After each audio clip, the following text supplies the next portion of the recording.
bleed green? Are you an ultimate Eagles football fan? Well, you're in the right place.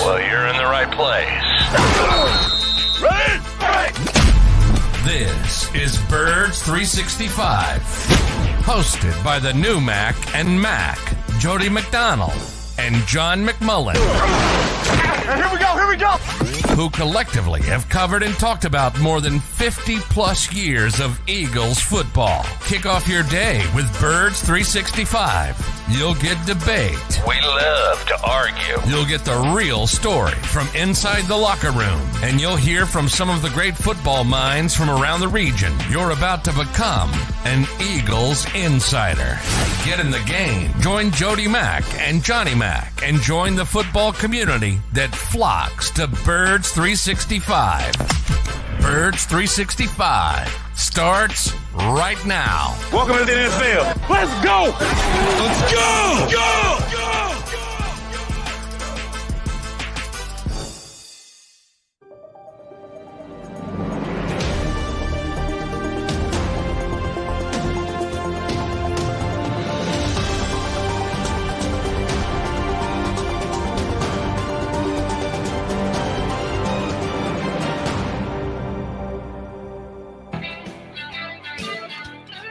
And a good morning, Birds Nation. It's a non-football Thursday here on Birds 365. You got your Mac and Mac guys, McMullen and McDonald here hanging with you.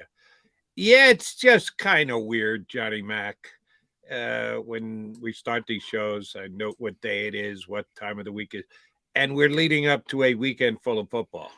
Yeah, not happening this week. Unless, of course, you're going to be watching the XFL. XFL, baby. Yeah. USFL starting soon too. They had a draft. I don't know how that works, but they had a draft.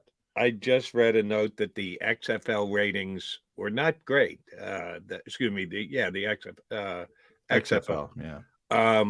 Compared to a couple of years ago, pre-pandemic, when they had to shut it down, they actually did bigger numbers than they did this time. And I don't know about you, but I have ESPN on basically all weekend. When I get up in the morning, I put on ESPN. I just leave it on there all day before I get to doing my CBS shows, jump around, watch the college basketball games.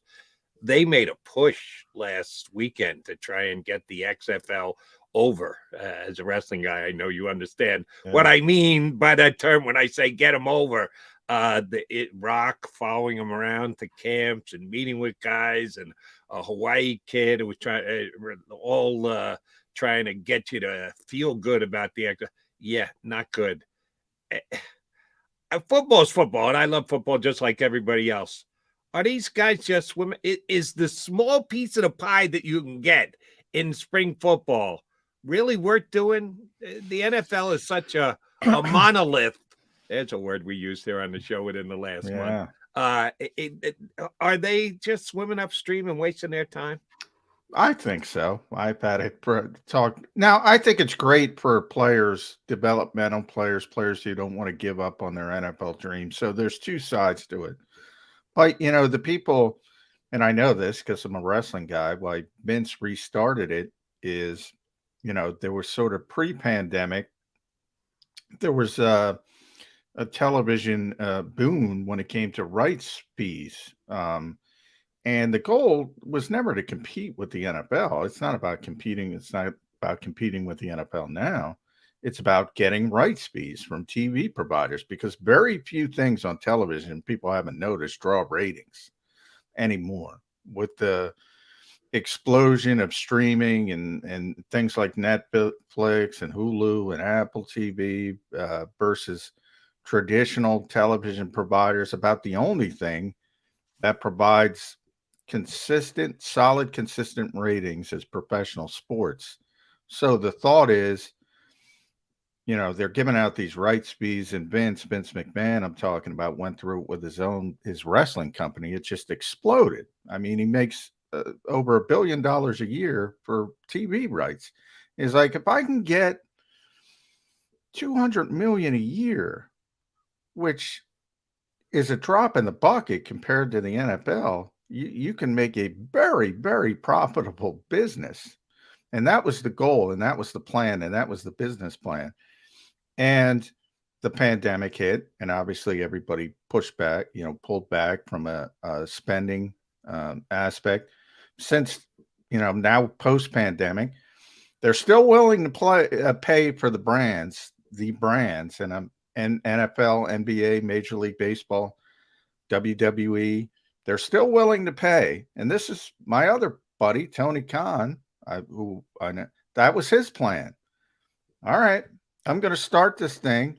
I'm going to get rights fees. And that's really where his company is on the precipice, because they're about to negotiate TV deals. Are they going to get a big increase? Are they not? If they don't, they're in deep trouble. So that's sort of what everybody's banking on. And the economy's gotten worse. And people aren't as willing. Now, they'll pay for the NFL. They'll pay for the big brands. But that secondary brand, there's been no evidence that they're willing to pay for that. And the first weekend for the XFL, not a good starting trend. Not dead in the water yet, a little early. And they weren't awful, but they weren't as good as some may have expected, at least the way I looked at it. And yeah, I used to work in TV 35 years ago. Yeah, but it's a lot different ratings. Like ratings today, Jody, from when you're thinking of, or what, except for the NFL, put the NFL aside because they draw ratings no matter what.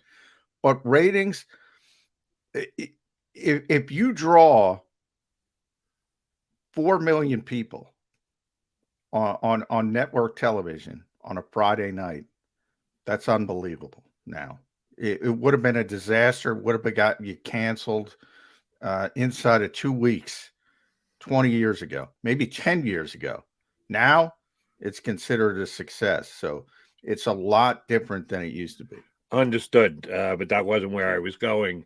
This is just in comparison to 2 years ago, not 25, 30 years. I was just saying, I used to actually know how people in TV thought and what the game plans were a long, long time ago. And you're right, that has changed drastically. But I was just making the comp from just 2 years ago, and the numbers were down.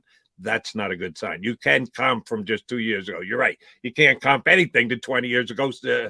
The world was different. The technology was different. The way we viewed things was very different. But this was just 2 years ago, and they didn't get off to a great start. But anyway, sorry to get off on a tangent on the XFL.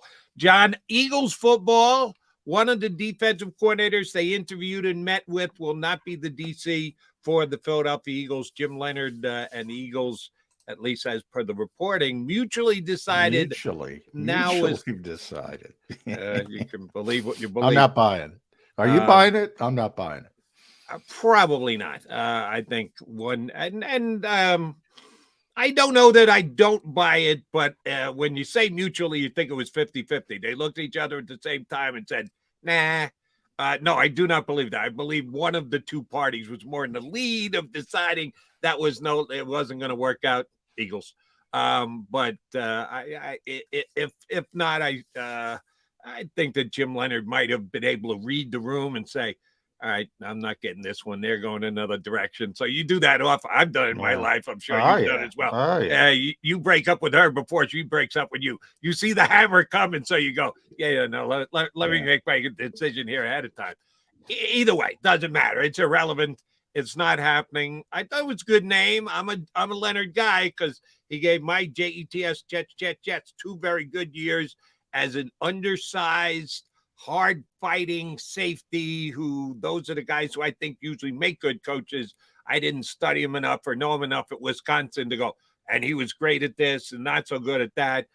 Just know that his numbers were pretty darn good across the board in college football. If he wasn't a fit with the Eagles at this time, doesn't mean he can't get another gig at some point. He was scheduled to have surgery, the type of surgery you could put off and just deal with. Now that he didn't get the Eagle job and was leaning toward having this surgery done on an off year and taking a year off from coaching, but he was intrigued enough by the Eagle job that he said, oh, yeah, I'll go meet with these guys. Didn't pan out, didn't work out. He'll get his surgery. As I said, a Leonard fan. I hope he gets another gig at some point, but that's just one guy you could cross off the list. I thought he was kind of a rank outsider to get the gig anyway. How about you? Yeah, I never. And now he's replaced by Glenn Schumann, the defensive coordinator at Georgia, who is evidently going to get an interview. So that would be the third college coordinator they've looked at. So it's interesting you bring this up, Jody, because I was texting with a former personnel guy yesterday. I said, "What the heck's going on with this search, man? It's wacky. Where are they going with this? You know, they talk one way in front of the cameras. You know, Nick believes in the scheme we talked about that people don't like. You know, he reiterated that at his season-ending press conference. You know, the Eagles are trying to pay Jonathan Gannon head coaching money to stay. What the heck's going on here? This search doesn't align with that. And, you know, he's not involved with the search, so he doesn't know, but he just gave me his thoughts, and I thought, you know, it was pretty interesting. And I talk about it all the time. One, football's the rare industry where innovation trickles up. It doesn't trickle down. In other words, the innovation doesn't come from the pro level. It generally comes from the college level. So picking and honestly, to be honest, it comes from the high school level, then it goes to college, then it goes to the pro level. But picking the minds of the best coordinators from college football makes sense from that perspective. You want to get ahead of the curve. I often talk about the next thing. Vic Fangio, when he got the job in Miami, I don't know if you noticed, Jody, but he said, yeah, he's not happy. Everybody's copying him because he knows people are going to catch up. The more you see it, the more you know it, and it's easier to deal with. So he said he's got to keep evolving. So I think it's good to pick their minds. And then he also said, you know, look at how Nick got hired. You know, you keep interviewing, you keep interviewing, you keep interviewing. And if somebody blows you, blows your mind, blows off the page and says, this guy, this is the guy, like Nick says with Jamal Singleton, this is the guy, then go hire the guy. But if not, what can you do with Denard Wilson? You can say, well, look, we did this extensive search. We talked to everybody. We talked to college coaches. We talked to a former head coach in Vance Joseph. We talked to a former coordinator in Sean Desai, associate head coach, and Denard Wilson's the best guy. You can spin it that way.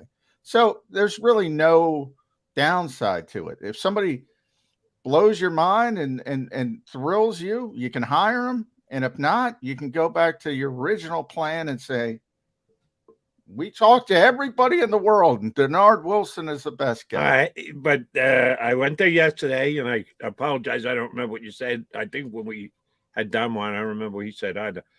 Here's the only downside, John. The way you put it out there, you're right. You can spin it and make it sound great, except if you're Denard Wilson. And I know you just got the gig, so you could only be so put off. But if I'm Denard Wilson, I go, wait a minute, you had to talk to 17 other guys before hiring me? And how many other guys did you talk to before hiring Brian Johnson? Nobody. That would be zippity doodah. And they may come up with a name or two, and it may be one of those faux interviews because they already got their guy. So you're going to tell me that you're giving me all the power of the defensive side, where I'm more on my own with Sirianni being an offensive coach than Brian Johnson. But Brian Johnson, you basically handed the job to, and I had to sit around sweating, you know what, waiting to see that you guys selected me as the defensive coordinator.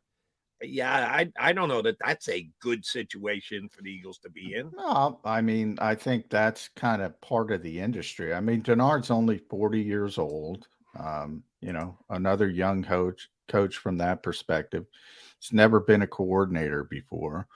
I mean, yeah, you could say the same thing about Brian Johnson, but Brian's even younger than that. But Brian has a long history with Jalen Hurts. It's kind of obvious why they're going with Brian Johnson. Honestly, I think it's probably more of an issue with Kevin Patullo, because technically, he would be higher on the chart and would be, getting jumped over. Whereas Denard, it's part of the industry. 40-year-old guy's never been a coordinator. I don't know how much cachet you can bring to that and say, "Oh, you're insulting me." I mean, maybe Vance Joseph, if Vance were here with his resume, longtime defensive coordinator, former head coach, I could see that a little bit more. But in Denard's case, yeah, I mean, there's not a lot of power there, not a Right. lot of Well, he's cachet not there. going to do anything. I'm just worried about his own thought process. If he comes in questioning himself rather than just, hey, I'm now the man, they're going to give him the job and they're going to say all the right things. But the way that the two new coordinator roles have been filled aren't really comparable. So if you tell me it's not going to be an issue because he's just going to be excited enough and happy enough to get the gig, all right, fine. I hope you're right. But I would feel a little bit differently if I were in his shoes. An interesting point you made about the relationship between the new potential offensive coordinator and the quarterback. If you are Denard Wilson, who are you sidling up next to on the Eagle defense? Who's the guy you want to become inseparable with? If that's a good way to get a gig or keep a gig, is have this outstanding relationship with one of your star players, nobody better than the quarterback, and good on the offensive coordinator because he's in a good position. Who would you tie your wagon to if you were the Eagles' new defensive coordinators if they hire? Kind of depends on who's back, right? I mean, normally it would be, obviously you're not going to have anybody with that sort of gravitas as the quarterback. The quarterback of the defense is TJ Edwards. We don't even know if he's going to be back, but he's not that kind of superstar that Jalen has turned into. He's going to make $50 million. So it would be the veteran guys. Is Brandon going to be back? I think he's going to be back, but we got to see. Is Fletcher going to be back? I would lean less. I'm less than 50% on Fletcher. I'm looking at a younger guy, veteran. If they're thinking about retiring, but if those guys are back, Jody, they're leading the locker room. It might be for a year, but that's all you need for a year, and then you go to the next guy. Who else would you take? Hassan Reddick's the best player, but he's not that guy in the locker room. He's a great guy, but if Fletcher and Brandon are the Jason Kelce's of the defense. I'll give you the guy. And Sled? I know he hadn't done anything yet, but you know how big a fan I am. Nakobe Dean is going to be that guy. He's going to be starting next year. He's stepping in. With 2 years from now, they're going to have to redo his contract. And because I'm trying to comp it to where the situation where Jalen Hurts is. And I know quarterback's quarterback and an MVP candidate. I'm not telling you that in 2 years, Nakobe Dean's going to be the defensive player of the year in the NFL. But a young guy who they're going to want to keep around, who it might be helpful because he has a great relationship with the coach. He's that guy for the Eagles.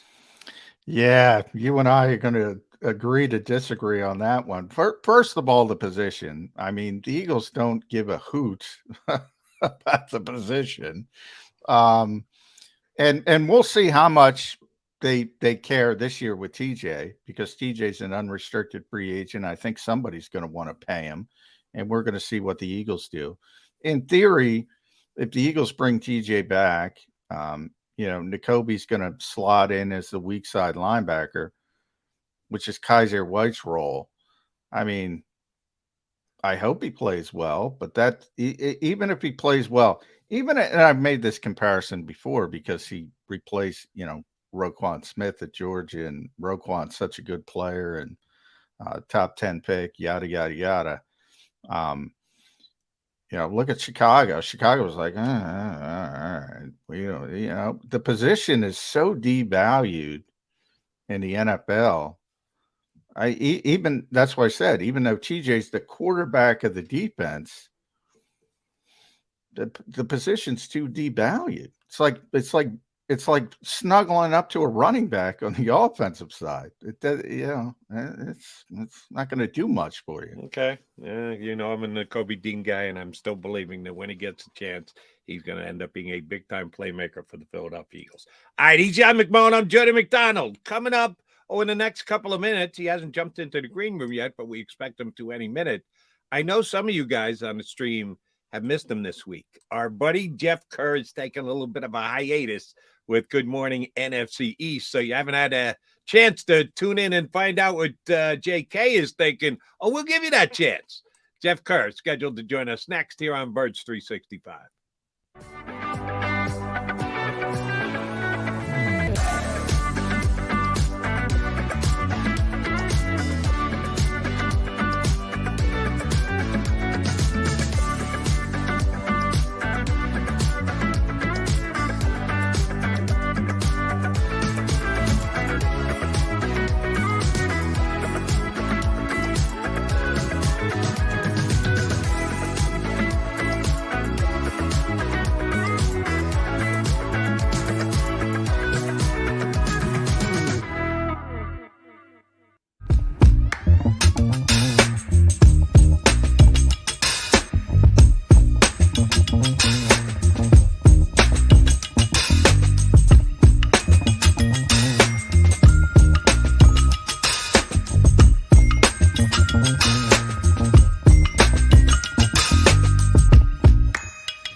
Philadelphia fans were cut from a different cloth. Born into a brotherhood and bonded to our team for life. We believe anything is possible because we've witnessed the impossible. While we may be from different neighborhoods, come Sunday, we are one and we will be heard. Pondley Hockey, official partner of the Philadelphia Eagles. Go for the beers, go for the cheers, go for the hit and the hits, go for the scene, go for the screens, go for the gallery, go for the win, go to Ocean. Hi everybody, my name's Jason Lombardi. I'm an inspector at DryTech. At DryTech we offer three major services, the first one being basement waterproofing, the second service we offer is foundation and structural repairs, and then the third service that we offer is mold remediation. If you feel you are having a waterproofing issue, give DryTech a call or check us out online.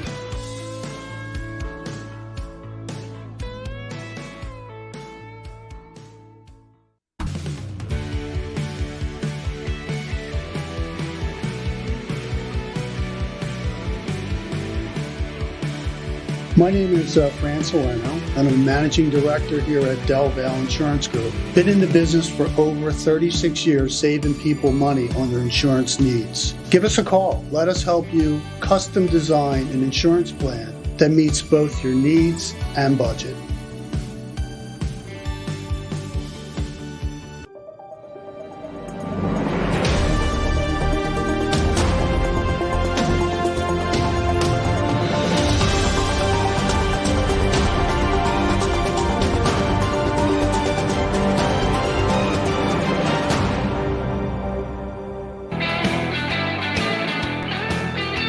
John McMullen, I'm Jody McDonald. That makes this the Mac and Mac show here on Birds 365 on the JAKIB Media YouTube channel. And yes, please hit that like button if you get the chance sometime today.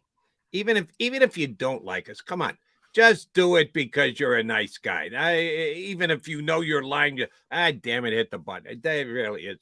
It's not like we're charging you for it or anything, but they tell me it helps with the algorithm. I have no idea, bloody idea. Yeah, I worked in TV 35 years ago. Johnny Mac told me, hey, Jody, you forget everything you learned back then because it's a whole new bright world that we're dealing with. Yeah, in some ways, not in good ways, but it is. Yeah, so like, share, subscribe. hit us up. Thanks for streaming on in. Jeff Kerr should join us in a couple of minutes. He was doing an interview on another station. He should be. Kansas City. In. Jeff turning his back on the Eagles fans. So we'll. Oh, well, you don't know. Maybe he's going on the Kansas City station and trash talking. Here he is. The good folks. That's kind of difficult to do when they won the game.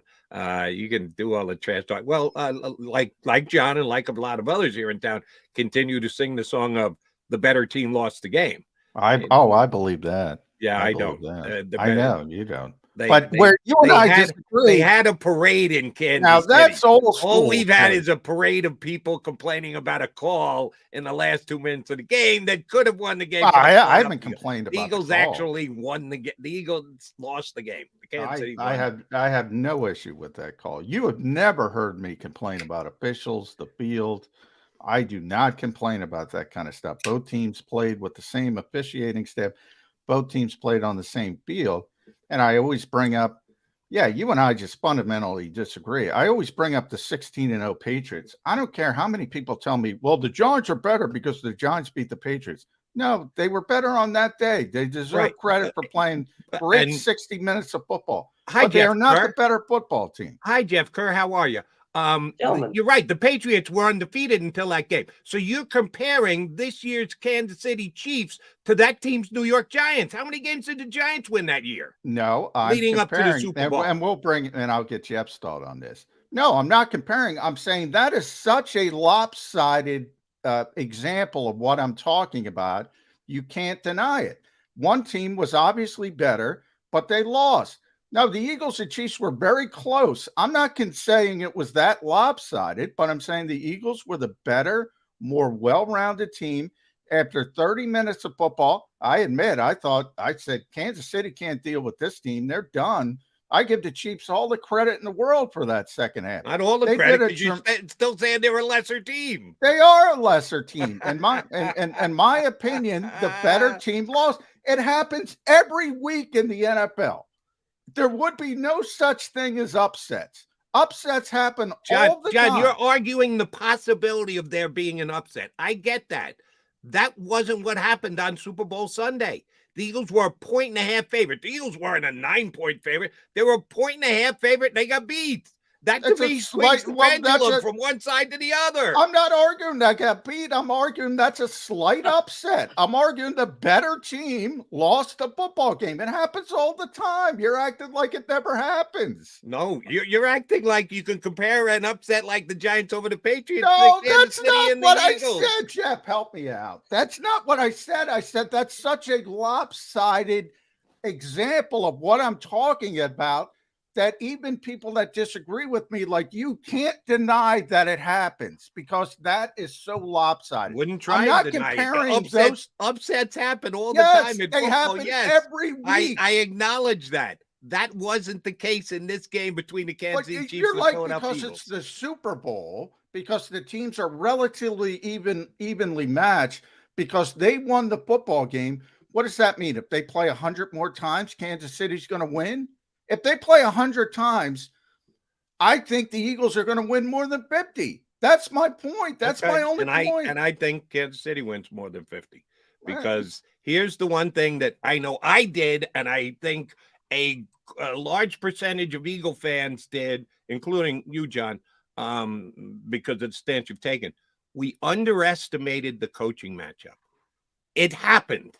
And if you tell me Jonathan Gannon would have figured it out for the second game, well, shoot, that stinks, because he didn't figure it out for the first game. Andy Reid coached circles around him. And we didn't put enough pre-game emphasis on the fact that the Kansas City Chiefs were going to be able to outcoach the Eagles. That we all looked at the rosters and, Kansas City's top heavy at the top with Mahomes and Kelsey, and then the next 6 or 7 would be Eagles. But the coaching staff had a lot to do with the outcome of that game. And the Chiefs coached rings around, circles around the Eagles. I'm the biggest Andy Reid guy on the planet. I have never underestimated Andy Reid. I said leading up to the game 100 times, 28-3, 28-3, 28-3. The one thing I know about Kansas City is they're going to be prepared. I said it probably 100 times. Nobody gives more respect for Andy Reid than me. First ballot Hall of Fame coach. I think the people in Philadelphia who don't like Andy Reid are ridiculous, are absurd. I'll give you one, McMullen. He's better than Bill Belichick. He's a better coach than Bill Belichick because I'm not going to go that far, but it's 1-2. It's 1-2. I will say that in this generation, and they're both first ballot Hall of Fame coaches, and they're both, way ahead of everybody else. So for those thinking I'm saying the Eagles are the better team because I think Jonathan Gannon is going to understand, no, they're always going to get out coached by Andy Reid. Always, always, always. That's baked into it. I think they're the better team because they were far deeper. The Chiefs were very top heavy. Their top players performed. They handled Chris Jones well enough, but I think the Eagles were the better football team. And Jeff, we appreciate you both logging in and coming on. I just got one more question for Jeff. Let's get Jeff. I got one more question for Jeff. How'd the Chiefs win? If the Eagles were the better team, the deeper team, the better roster, you put them both, and then you play the game, and one team wins. How did the Chiefs possibly win the game if the Eagles were better? The Eagles players on the defensive side of the football couldn't make a play. The only difference between maybe you overrated the Eagle players coming in if they couldn't make a play. I overrated the Eagles players coming in. If you're telling me the Eagles were a significantly better team because they were deeper before the game was played, then yeah, maybe you overrated the Eagle players. So I watched the number 2 defense. I watched the 70 sacks. I watched all the turnovers. And I said it from day one. The only difference between Super Bowl 52, where Jim Schwartz's defense shat the bed, was they made one play. They made one stinking play, and they won the football game. If Hassan Reddick breaks through instead of slipping on the field all day like he's on an ice rink, if Josh Sweat, Brandon Graham, Fletcher Cox, Javon Hargrave, James Bradbury, Darius Slay, TJ Edwards, CJ Gardner-Johnson, all these Pro Bowl, all pros, Pro Bowl alternates, if any stinking one of them, as everybody sits and blames Jonathan Gannon, if any stinking one of them made one play, they win that game. They couldn't do it. On most days, they're going to make a play. I'm going to back you up here. So I was just on a Kansas City radio station right before I hopped on with you guys. I was asked, because this has been the talk in Kansas City, did the better team lose the football game? And I said, yeah, I thought they were the better team. And I said at halftime when the Eagles were up 10, I said, that's not enough. They should be up more. They gave them 7. And then they gave him another 7 on the 65-yard punt return. That was the mistake. And like you said, no one on that defense made a play. And Sam Reddick just decided, I'm going to go full speed on everything instead of doing what Frank Clark admitted he did, Chris Jones admitted he did. Yeah, we're not just going to go as fast because we know the turf sucks. Yeah. If the Eagles had picked off a Patrick Mahomes pass and taken it in for a touchdown, would anybody in this town be saying, yeah, but the Chiefs kind of gave them 7 points? No, of course we took the 7 points. So because Jalen Hurts dropped the football and they picked it up, ran it into the end zone. Oh, it's a gift. It doesn't really count. It doesn't really. You're not hearing it's a gift from me. You will hear it was an unforced error. Like, it wasn't a helmet hitting the football. It wasn't somebody stripping the football. It wasn't Charles Tillman with a peanut punch. It was an unforced error. Now, if you're talking about a typical pick six, like Jalen threw against Jacksonville, yeah, I'm not. Either way, it doesn't matter. But it's fair to point out it was an unforced error. It was very uncharacteristic of Jalen Hurts. That's fair to point out. Typically doesn't do that. Look, Kansas City deserves all the credit in the world. That's where I think the debate is. I don't know why Jody McDonald deserve all the credit in the world, except that they weren't the better team. I don't know. Seriously, I don't know why you can't understand my point and act like because somebody wins a football game on one day that they are automatically the better team. Honestly, Jody, that is silly. All right. That is silly. I'll try and explain it to Jeff and see if I'm as misguided as you think I am. How big an advantage for the Super Bowl did the Philadelphia Eagles come in with? I thought they had the advantage over Kansas City's offensive line, and I thought Kansas City's offensive line was the best offensive line the Eagles faced all season. I still thought it was an advantage because of Hassan Reddick, because of Josh Sweat, Javon Hargrave, Fletcher Cox, Brandon Graham, Milton Williams, you name it. I thought it was an advantage. And I thought, just like I thought with last year's Super Bowl, I thought the Rams defensive line was going to make that play at the end of the game that was going to stop Joe Burrow. And they did. And I thought the Eagles were going to do the same with Patrick Mahomes. And everybody wants to play in the field, fine, but they just didn't make that play. Hassan Reddick didn't make that sack. There wasn't that game-changing play like McMullen said about the Eagles defense. I thought that was the clear-cut advantage in that football game. And Kansas City, 0 sacks, put it on a blank T-shirt. They deserved. They put it on a T-shirt. They did deserve it. They did. They deserved it. They shut that pass rush down. And I don't want to hear about the field conditions because it was the same thing for them. And I give Hassan Reddick a lot of credit. I give all those guys on the Eagles that talked about it. They said, look, we're not going to use that as an excuse. We'll talk about it, but we still needed to get the job done. They did it. I actually thought the Eagles handled that loss with more class than probably any team they faced in that postseason. Oh, I give the Eagles a ton of credit for the way they handled the loss afterwards. But my point remains, the two teams were so evenly matched before it came in. 1.5 points. It opened up with Kansas City as the favorite and moved to the Eagles 1.5 points and stayed there. And 1.5 points is next to nothing. And I follow the betting week in and week out. That's next to nothing. That, yes, the outcome of one game is enough to move it. John, I acknowledge your point of upsets happen. I get that. To me, this wasn't that great an upset, and that the outcome of the game could decide who's actually the better team. We all thought the Eagles were going to get a bunch of sacks. They didn't. Are we going to give Kansas City the credit for not allowing them to get sacks? Well, we're just going to say, the Eagles didn't make a play. I said all week on this show, Jody, Kansas City had a great offensive line. People weren't giving them credit for their offensive line. You have to remember that because I said it 15 times because people are like, oh, no. I said this offensive line, with the exception of Andrew Wiley, is pretty damn good.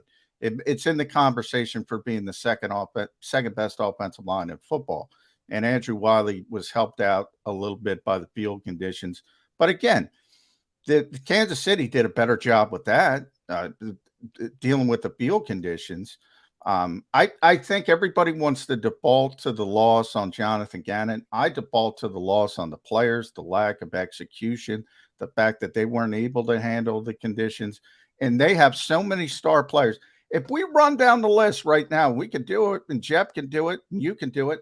I guarantee you say, well, Philadelphia's better there. Philadelphia's better there. Kansas City's got the better quarterback. Let's do it. Who's got the better running game? Not who was better on one day. Who would you rather have for 17 games, Miles Sanders or Isaiah Pacheco? The Eagles running backs, would you rather have the Eagles offensive line, Eagles receivers? Kelsey's great. Goddard's great, but obviously Kansas City gets the advantage. Eagles defensive line, Eagles linebackers, Eagles secondary. Special teams, I give it to Kansas City. Coaching, I give it to Kansas City. Eagles are a better football team from top to bottom. It doesn't change because of the Super Bowl. I want to add on to this, too.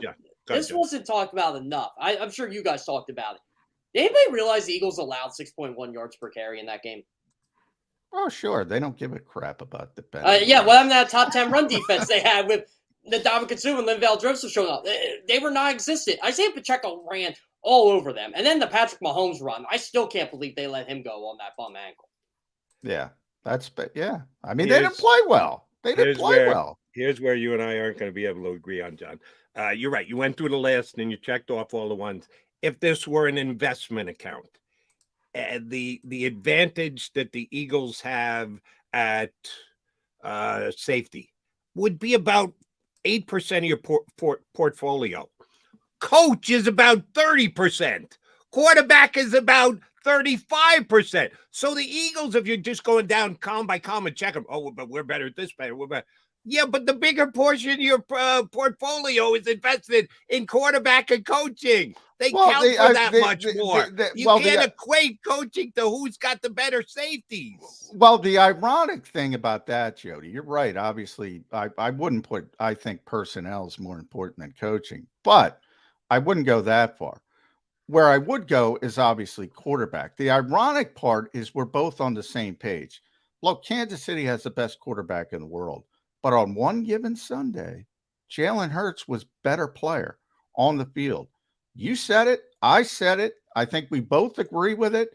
Eagles still lost the game. And the biggest part of that investment portfolio actually played better. Now, he turned the football over once, and that was a huge mistake. But he had one of the best Super Bowls of all time. Doesn't mean he's better than Patrick Mahomes. That's my larger scale argument. Jalen Hurts was better on one particular day. Doesn't mean he's better. Chiefs were better on one particular day. Doesn't necessarily mean they're a better football team. If They you would've won. told- They deserve the credit. I really don't see where you don't understand my argument. If you would have told I me do. We just Jalen disagree. Hurts had I that see your game, argument. if you guys would have told me Jalen Hurts had the game he had on Saturday, I would have said the Eagles won that game by 10 points. Oh, if you would have told me, Jeff, Eagles held Patrick Mahomes to 182, I said, well, when's the parade? So that's what I would have said. That, what day is the parade? Well, football's tough, man. Nobody knew coming in about the crappy field. The Chiefs did a better job. They were mic'd up. Travis Kelce's telling Kadarius Toney, who's a bit of a knucklehead, stay under control, realize where you are. I give their leaders a lot of credit. Interestingly, to Jody's point about Andy Reid, and again, Andy Reid is a first ballot Hall of Fame coach, but everybody's like, well, Andy Reid's out scheming Jonathan Gannon. Andy Reid's doing this. Andy Reid's doing that. They didn't run the right stinking play. They weren't in the right formation on the Sky Moore touchdown. Patrick Mahomes was able to recover and get it done because the Eagles blew the coverage again, personnel. But that's scheming. They didn't run the right play. Hey, McMullen, see what happens when you blitz more than you normally do? Yeah. Well, that's where I criticize Jonathan Gannon. Everybody's talking about adjustments. Two things about adjustments, and I'll ask both you guys. And sorry, Jeff, we got to get Jeff involved. Two things about adjustments. One, when you're dominating the first half, everybody's like halftime adjustments. And halftime adjustments, Jim Schwartz told me this, they don't exist. You adjust from, series one. But even if you want to say halftime adjustments, what are they adjusting to? They dominated the first half. Let's adjust from domination. And then they fell apart in the second half. But getting by that, when you talk about the lack of adjustments, I think people don't realize they played more coverage than they did all season, and they blitzed. What was it? You're the stat guy, Jeff. It was top 3 or top 4. They were very uncharacteristic. That's where I blame Jonathan Gannon. It was the most they blitzed in any game all season. And I thought it was top 3. I didn't know it was number 1. Yeah, when I looked up stuff and I was rewatching the game, I was just like, what is he doing? Why is he doing this? This is completely different than what he does. He was another typical young coach that outsmarted himself. Yeah. I can't take that. It's, and then he doesn't give you a fair answer, even in his Cardinals press conference when he was asked. I'm sorry, John, you got to give us something better than that. Then why? If I was in that room and if I would ask him that, why did you blitz more? Just out of curiosity. And I think he would have given me a BS answer, but why would you do it? That wasn't your bread and butter all season long. Well, I'll give you the answer if you want it. I'll play Jonathan Gannon for you. Did you see how many times Hassan Reddick and Josh Sweat went to the ground? Our guys who were supposed to get home couldn't get home because the field sucked. So I had to figure out another way how to get a sack. So I tried. It failed, but I tried.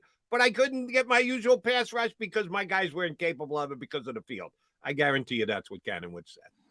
I think he came in with that game plan, though. I think he came in with that. Then he's an idiot. Well, how do you come in with a game plan of blitzing the quarterback who is the best in the National Football League at handling the blitz? Why would you possibly do that if you're Jonathan Gannon? Please, Johnny Mac, you can explain that one to me. Why would that be his pregame game plan? And that's the fair criticism. And that's why I said people criticize. You can criticize, but, criticize the right thing. The lack of adjustments when the guy played completely different, right. that criticism is ludicrous to me. Yeah. Now, if you want to criticize him for exactly what you said, well, then you're an idiot. I agree with you. And I like JG. That was dumb. What do you want to say? It's the extra week, the pressure, paralysis by overanalysis, whatever you want to call it. They were they played a different way than they played all season. I scoff at fans who say you got to play a different way. You got to play a different way. I do. I freely admit it. I think it's silly. I think it's a dumb criticism because you practice something all year. You don't just change it. Well, they changed it. That's a good word, Jody. That was an idiot move.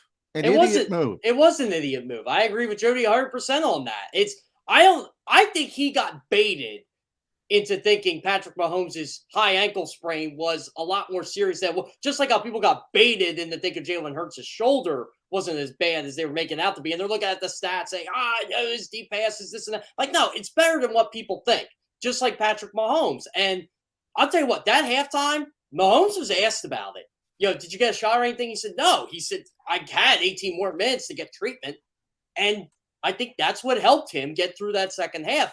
I think he was in pain during that game, but it wasn't as significant as they were making it out to be, though it did take away a lot of Patrick Mahomes' mobility outside the pocket. But again, he went 6 for 6 in the AFC Championship game. So I just tip my cap to Patrick Mahomes and Andy Reid and Eric Bieniemy and Matt Nagy and all those guys saying, you know what, these guys are just good. Bottom line. Well, they are good. They are good. But that's one of my things with the Eagles moving forward. The Eagles were really good. And to assume that they're going to be that good moving forward, I think is a little bit of a reach. And the expectations are still going to be there, Jeff. And, remember, number 2 defense isn't good enough. 70 sacks isn't good enough because you fell apart in the Super Bowl. We got Brian Dawkins saying, I wouldn't want to play in this defense. Of course he wouldn't, because he wouldn't be allowed to blitz. Yeah. Seth Joyner, where Jonathan Ganowitz deciding ahead of time he's going to play. Yeah, he would love to play in the Super Bowl. Yeah. But by the way, I love Brian Dawkins. He should not be talking about how to perform in a Super Bowl, because if I recall, he didn't play great in Super Bowl 39. No. Well, and our own Seth Joyner, who we love, wants to be the defensive coordinator because the Eagles can't get it right. Blah blah blah. There's a lot of the expectations. Remember, I talked about personnel. Like, nobody wants to blame the personnel. They say the personnel is so good. Jonathan Gannon did a terrible job. Well, the next defensive coordinator, whoever it's going to be, the personnel's that good. Now, we'll see with all the free agents, but there's some unrealistic expectations in this town. If Jody asked me this yesterday, so I'm going to get in trouble. What the hell? I always get in trouble. He brought up Brian Dawkins saying what he said, and I didn't hear the whole thing, the context, but I said, I wonder how many number 2 defenses Brian Dawkins played on in his career. He played on at least one. I know. No, he didn't, Jeff. Number 3 was as high as they got. Wow. Number 3, it's just the typical yardage, which you can get into advanced stats. And he played on some very good defenses. Don't get me wrong. He never played on one that reached number 2. What doesn't he like? The 70 sacks? Because none of his defenses ever got 70 sacks. All the turnovers. One of the safeties on this team led the league in interceptions and missed 5 games. What don't you like about this defense except crapping the bed in the second half of the Super Bowl, which is kind of like Jim Johnson's defenses in a lot of those NFC Championship games and Super Bowls. Yeah, but you're on the big stage. Does everybody miss that? You're in the Super Bowl. I mean, I don't get it. I think I'm going bananas at some point, Jeff. I don't know. I just hate. I tweeted this morning. You really want former players with no professional coaching experience to be your coach? That's how you end up with Jeff Saturday. That's how you end up with the Indianapolis Colts. Were by far the worst team in the NFL to end the season.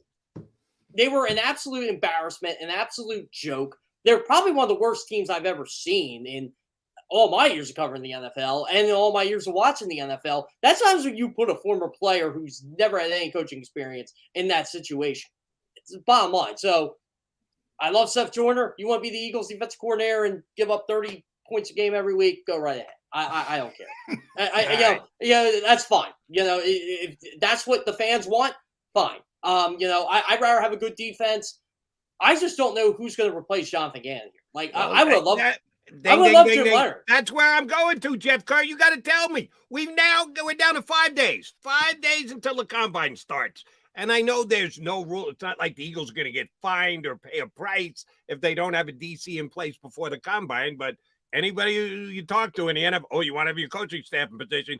Why go to Indianapolis if you're not going to know what kind of defense you're going to play? They got to make this call in 5 days. Jeff Kerr, what's the call going to be? Who's replacing the irreplaceable Jonathan Gannon? Well, the guy I wanted probably isn't coming, and that's Jim Leonard, because I guess he's getting hip surgery with Jeremy Fowler reported, and he wasn't going to coach this year. What made you a Leonard fan?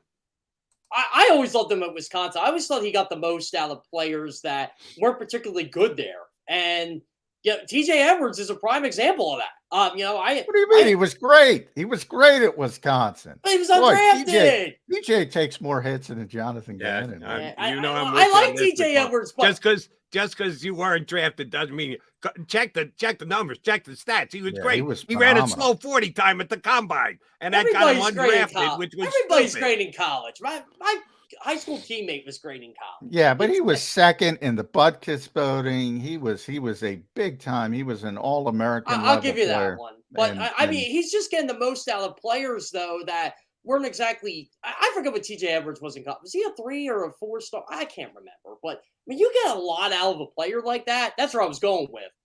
You obviously know what you're talking about. So I thought Jim Leonard did a heck of a job in Wisconsin. I think his style of defense would translate to the NFL. But if it's Vance Joseph, I'm not against it. It's just I don't know if that's a sexy name for people. Really? I think that's more sexy than Jim name. Leonard. I think people are looking at what he did in Arizona because people know him. Like that, and I'm sure you do, Chep. You always get fans who say like it's all big names. Lovie Smith. I'm like, you want to play cover too? But they know the name Lovie Smith. Vance Joseph because he was a former head coach. What about Sean Desai? Sean, I think bits. I do too. I wrote yesterday. I think it's probably going to be Wilson, Denard, or Sean Desai because I think they fit. I think they fit what they're doing. And if you listen to Nick, unless Nick is lying, he likes the scheme in place. And if they want to continue the scheme in place, well, you're not bringing in Vance Joseph because he's a blitz guy. He's a Wink Martindale guy. He's that type of defensive coordinator, which the fans would like, but you're completely changing your scheme unless it's the Super Bowl. This is my thing with Sean Desai. Look at Robert Quinn in 2021 and look at Robert Quinn in 2022. Wow. I think Robert might be shot busy. Oh, well, yeah, but still, though, Robert Quinn, he had that. Oh, he had a year I never Robert thought Quinn was a great pass rusher. He was a great pass rusher before he met Sean Desai. He was a great pass. I just think he's done physically. Or he needs surgery on his knee, major surgery. I think he needs surgery, too. He just didn't – when I talked to him for the Super Bowl, he just didn't sound like the same Robert Quinn. Right.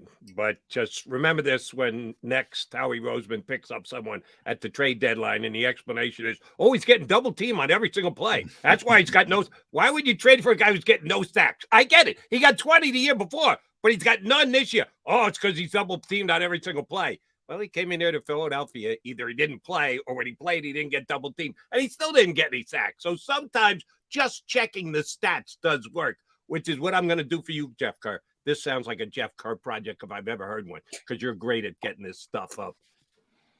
Former head coaches who go back to become coordinators, how good are they? Can you take that step backwards and re-achieve your status? Because chances are you were a good coordinator before you got the head coaching job.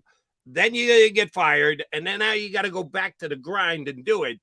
That's what Vance Joseph is. He's a former head coach. I thought he got a little short shrift in Denver, but then again, I didn't think he was a great coach, but one more year, would it have changed anything? I don't know. But can a guy do that? Because if you're going back to what he did in Arizona the last couple of years, I wouldn't even know why they're talking to him, because he didn't wow anybody with what he did in Arizona. I don't think he had a ton of talent, but it wasn't like you were just describing Jim Leonard as a guy who lifts talent up and makes them better. I don't think Vance Joseph did that in Arizona. If you want to look that up and text me the results, I'd appreciate it, Jeff Kerr. Well, Former coordinators who became head coaches who went back to being coordinators. Can they do that move? I'll give you an example right now. How about Steve Spagnuolo? That's a good one. That's right. I mean, he's How had long their was Spags a head coach? What, 2 years? Yeah, it was 2 years. I think it was 2009. Yeah, it wasn't good, by the way. His record was. Oh, yeah. And then he goes back to Giants, wins a Super Bowl, and he gets 2 more Super Bowls in Kansas. By the way, yeah, nothing. Spags, great guy. I mean, did anybody notice his defense was terrible in the Super Bowl as well? They weren't good. By the way, though, I will say this: Steve Spagnuolo did coach Kansas City to their best defense in the 4 years he's been there. Yeah, the interesting thing about Steve was I think he had 2 of the 3 worst defenses in NFL history at the time in New Orleans and with what was the other one? Giants, I guess. 2 of the 3 worst in history. And he's also succeeded at the highest level. Which kind of lends to my personnel argument. I mean, doesn't matter how good a coach, if you don't have the players. He's got 4 Super Bowls now as a coordinator. It's kind of crazy. Well, that's what I mean. And he's got 4 Super Bowls, and he's piloted some of the worst defenses in NFL history. That's my point. Yeah, so, I think he even admitted Kansas City's defense didn't play well in the Super Bowl at all. He said they had no answer for Jalen. Yeah, and few do. Few have. The 2012 Saints, look them up. That's they're terrible. One of the worst since you went to Hurts, Kerr, when is the deal getting done? I'd like it to be before Justin Herbert and Joe Burrow. Let's just put it that way. So Howie knows when Justin Herbert and Burrow getting done, and he knows he's got to get it done the week before. If you're banking on doing it as per somebody else's clock, it makes it pretty difficult to set your own. Can they get this thing done before the draft? How is this timeline going to play out? It's funny. I got my annual off-season interview with Justin Herbert, and I think it's 2 weeks we're setting it up for. And Herbert will give me some inklings about what's going on. But I kind of hope, because I'm going to ask Herbert, I'm like, I know you want to be there, but do you want to sign now, or do you want to wait for Jalen or Joe so you can get as much as you can? I want to ask him because I'm curious to hear his answer. But if I'm the Eagles, I'd say to Jalen, here's $50 million a year. Go for it, because guess what? You're going to be a top 5 quarterback at top 10 market value in no time. Yeah, and if you go first, it'll end up being a deal. 2016 Giants, I just want to finish that. 32nd in the NFL, most passing yards in NFL history, 2nd most points in NFL history. They were a playoff team too. Yeah. 2 of the 3 worst defenses of all time. But when you talk about Jalen Hurts and the domino effect, all the free agents the Eagles have, who do you start with? Who, if I had to say 2 players, give me the 2 players, Jeff Kerr, that you have to bring back amongst all the free agents. Javon Hargrave, that'd be the first one. This is tough because I don't think he's coming back at all. But if I'm playing fantasy land here, give me James Bradberry over anybody. No CJ? Oh, I keep CJ. I just think that in reality, it's going to be CJ. Yeah. But if I'm playing fantasy football here, I would keep James Bradberry and Javon Hargrave, because I think James Bradberry is going to last a little bit longer than Darius Slay is. Yeah, so do I. But they're married to Slay, and I don't think they're moving off that. But you would agree that despite how you would rank the 2 players, the Eagles prioritize corner over safety. Is that going to be enough for them to prioritize Bradbury over Johnson, or does the age come into it as well? Age, yeah. Yeah, well, age. This is why I would keep CJ, because CJ can play corner and safety, which is what I really like. This is why I don't think they're going to franchise tag CJ. By the way, I think they just don't franchise tag people. I mean, they have a bad history with it. Tag Trotter rescinded it. Tag Corey Simon rescinded it. Tagged LJ Smith because McNabb liked him, which was stupid. Well, they might do it as a strategy thing. Yeah. Whereas, which they could do. Yeah. That makes a lot of sense. If he plays under the franchise, that's what I said. He's not playing under the franchise tag. The Eagles are not. That Howie just doesn't believe in that. But he might use it if he can't work something out. If he's concerned there's going to be a big offer, he might use it as a strategy card. But if he comes back and plays under the franchise tag, I would be stunned. So I'll ask you both, because you talk about strategy. The franchise tag does lend itself to a pretty big strategical move. Mostly players don't sign it immediately. Shoot, they wait all the way through camp. They don't sign it till the day before. The kid from Cincinnati, Bates, it sat on him all year long, and then he signed it right before he came into camp, right before the season started. You don't have to sign. Now, you can't participate, you can't play, but you don't have to sign. But if you don't sign and the team rescinds it, well, now you're going back out into the free agent market, but other teams have already made moves by then. So there's a strategy on the player side as well. If they tag Chauncey Gardner-Johnson, does he sign immediately? Does he wait? Does he play it all the way out to free agency? How does it go? I personally think he'll sign. Not right away, but I think he'll sign just because it's a significant pay raise over what he's gotten. And I think some players need to realize that. And Orlando Brown told me this too, because look, as much as he didn't like it, it was much more than what he was getting. And he said, if I have a better year, I got more leverage the next year. And guaranteed. That's the good side from the player. As soon as you put your name on that paper, that entire year is guaranteed, and it's guaranteed at a pretty good dollar. It's not long range, but it's a damn good dollar. If I'm Lamar Jackson, I'd be like, tag me, baby. Just tag me. I'm getting a significant pay raise. Yeah. Lamar's throwing a monkey wrench in some of these quarterback negotiations. That's why you got to sign Jalen, because then Lamar, it really screws up Baltimore. Baltimore should have got this done months ago. They should have. But what's the top quarterback number is 45 for the non-exclusive? I think it's 50. Yeah. By the way, I really hope the Giants pay Daniel Jones a lot of money, because I think everybody does from an Eagles standpoint. I think everybody around the league does. When I was in Kansas City, I was talking to those guys earlier today, and we're laughing about it. We're like, I wouldn't pay Daniel Jones $30 million. That one is done. Anybody who's speculating on it is wasting time. They're gonna put the you can sign him franchise tag offer on the other team and dare someone to sign him and say, yes, thank you, we'll take 2 first-round picks. Yeah, and it's only 32 and change. I guarantee you that's what's happening in New York. That's why he's changed agents, because he couldn't believe that they weren't really negotiating with him. That's exactly what they're going to do. They're going to slap the non-competitive or the competitive franchise tag on him, which means he can go sell himself on the open market. The Giants have the right to match. But if another team signs him, then they get 2 first-round picks. What team would give up 2 first-round picks for Daniel Jones? Nobody. That's what I mean. He's going to play for 32 and change next year. It's not going to be 45. He can ask for 45 all he wants. He's got no chance of getting it. I wouldn't trade Jody Mack and John McMullen for Daniel Jones. Let's just put that way. Woo. All right, last thing, Jeff Kerr, what'd you bowl last night? Like that, Jeff. Come on. Last thing, what'd you bowl last night, Kerr? What did I have last night? I had 734 on Monday. So what did I have last night? Oh, 606. I struggled the first game, but I rebounded. 606? What were you drinking? No, I wasn't drinking last night. It happens. I had a Jalen Hurts versus Jackson. Yeah, I had a Jalen Hurts Jacksonville. You had an Eagles second half day. You had a back half of the frames. Hey, I get redemption tonight, boys. Let's just put it that way. Now, where do you bowl? Is somewhere in the upper. You use the same lane all the time, or do you take your game on the road?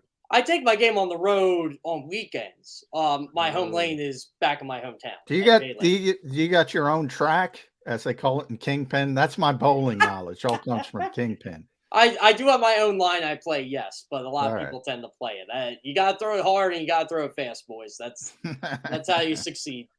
JK, a pleasure. We appreciate you coming on. I know a couple guys on the stream mentioned, where's Jeff Kerr? We had to say he's on hiatus. He'll be back. Don't worry about it. He'll be back. But thanks for jumping in with us this morning. Good catching up, buddy. And again, my apologies. That's on me. I was debating with Johnny Mac just as we punched. Oh, no.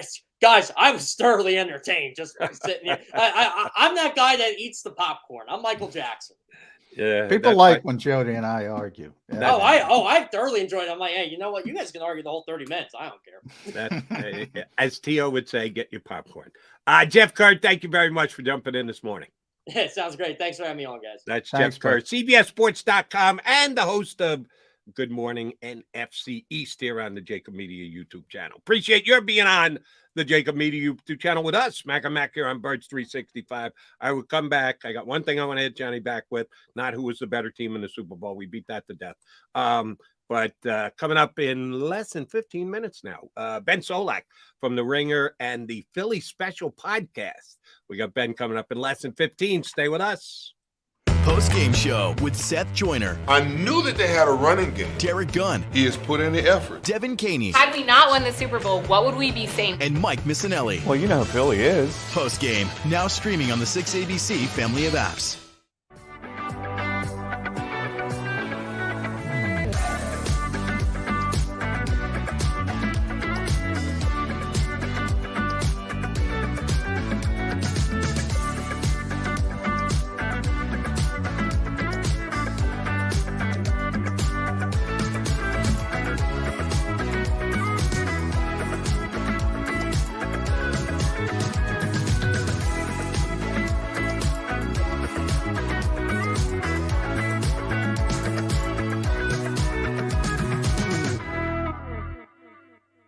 Why do millions of people every year from around the world visit Philly's Rocky statue? You want to tell me the sky is burgundy with green stripes and yellow polka dots? I'll meet you on that. But you're never going to convince me Rocky is anything other than the pure greatness that it is. Never going to happen. Join me, Paul Farber, for WHYY's The Statue. We're going on a journey to explore the biography of the Rocky statue. Find us wherever you get your podcasts.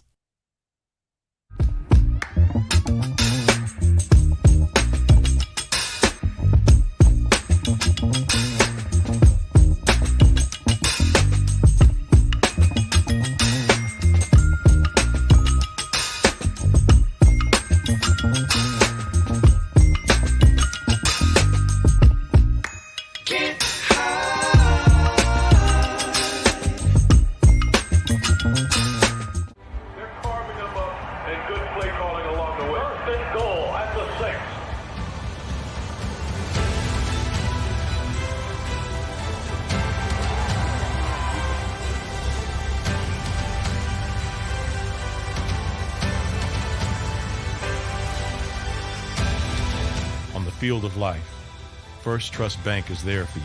Champions on 3. 1, 2, 3. Because Philadelphia dreams deserve a Philadelphia bank.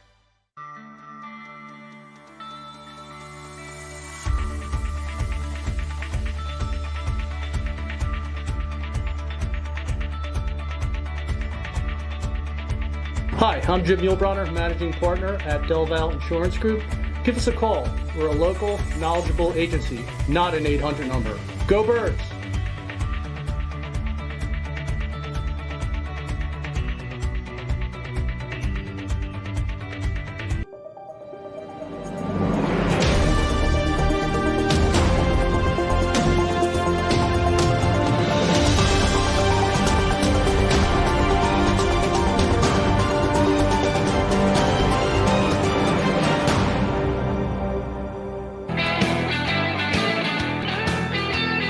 You got John McMullen and John McMullen here with you on Birds 365. Ben Solak, NFL writer for The Ringer and podcast host with Yo Capadia on the Philly Special. Going to jump in with us in just about 10 minutes from now. Looking forward to talking to Ben. John, I got a technical salary cap question for you that I hope you know the answer to. I probably should, but I don't, so I'm going to lean on you. If the Eagles were to franchise tag Chauncey Gardner-Johnson, the number is like 14. It's 14 and change for safeties. They have a positional breakdown. Every single position is different. Quarterback is the highest, running back is the lowest, which is kind of weird. Tells you how drastically the NFL has changed over the last 25, 30 years. Used to be your quarterback was almost as important as your running back, or your running back was almost as important as your quarterback. Now it's the top and the bottom. Safety is one of the lower positions, so it's not an outrageous number if you put the tag on them, but it's not chump change either. It's like 14 million. And we've explained before how the disadvantage is all that money is in the 1 year. There's no moving it out. There's no dummy years on the back end that you can spread out, which, oh, by the way, the Eagles paying a lot of money in dead cap hits this year because how he has used those years previously, and the bill has come due. With a franchise tag, if you offer it to a player, does the hold on your cap become immediate? Or do you have to wait until the player signs? Does it not become a cap hold until he signs? Or are you locked in with that? And then if you rescind the offer, then all of that gets freed up. Yeah. Counts right away. Bang. As soon as you offer it, that money is off your cap and held, even if the player doesn't sign it. Which is why the Eagles don't use it, don't like to use it. And as Jeff pointed out, 2012, I believe, was the last time Sean Jackson, he mentioned some others, LJ Smith. They rescinded a couple times. Yeah, they don't like to use it. They haven't used it at all in recent years, sort of as how he has found his groove as a GM. Like I said, they don't want to use it. The only reason they would use it is they don't feel a deal is coming with CJ, I would think. And they're concerned that somebody else is going to offer him big money and he's going to leave. But other than that, I don't see them using it, because remember, Howie's at the forefront of the voidable year trick that everybody's trying to copy around the league now. And you want to space it out. The last thing, the number is 14.46, I believe, 14.46. They don't want 14.46 on their cap this year for CJ Gardner-Johnson. They want to be able to spread out. He's going to get a lot of money, but they want to be able to spread it out, have some voidable years at the end, and lower the cap number. The average annual value is kind of meaningless. The cap number for each specific year is the more important part as far as building a roster, and he's good at it. And he doesn't want to put $14.46 million on a safety on 1 year. But he does want to keep Chauncey Gardner-Johnson, and if he wants to, he's going to have to pay. He's not. We've tossed this phrase around. I probably over-tossed it around, the hometown discount, the actual signing below what is perceived to be the actual value out there amongst the league. That's one of the beauties of free agency, and I've argued with callers about this over the years who don't like free agency, or their team doesn't get into free agency enough, so they got a built-in dislike for it. The absolute beauty of it is there's no debate anymore. That anytime there's a negotiation between a player and a team, there's a debate. The team thinks you're worth one thing, you think you're worth another. How do you solve it? Well, if you're looking at an extension and your number doesn't match their number, you got a problem. When you're a free agent, the market sets the number.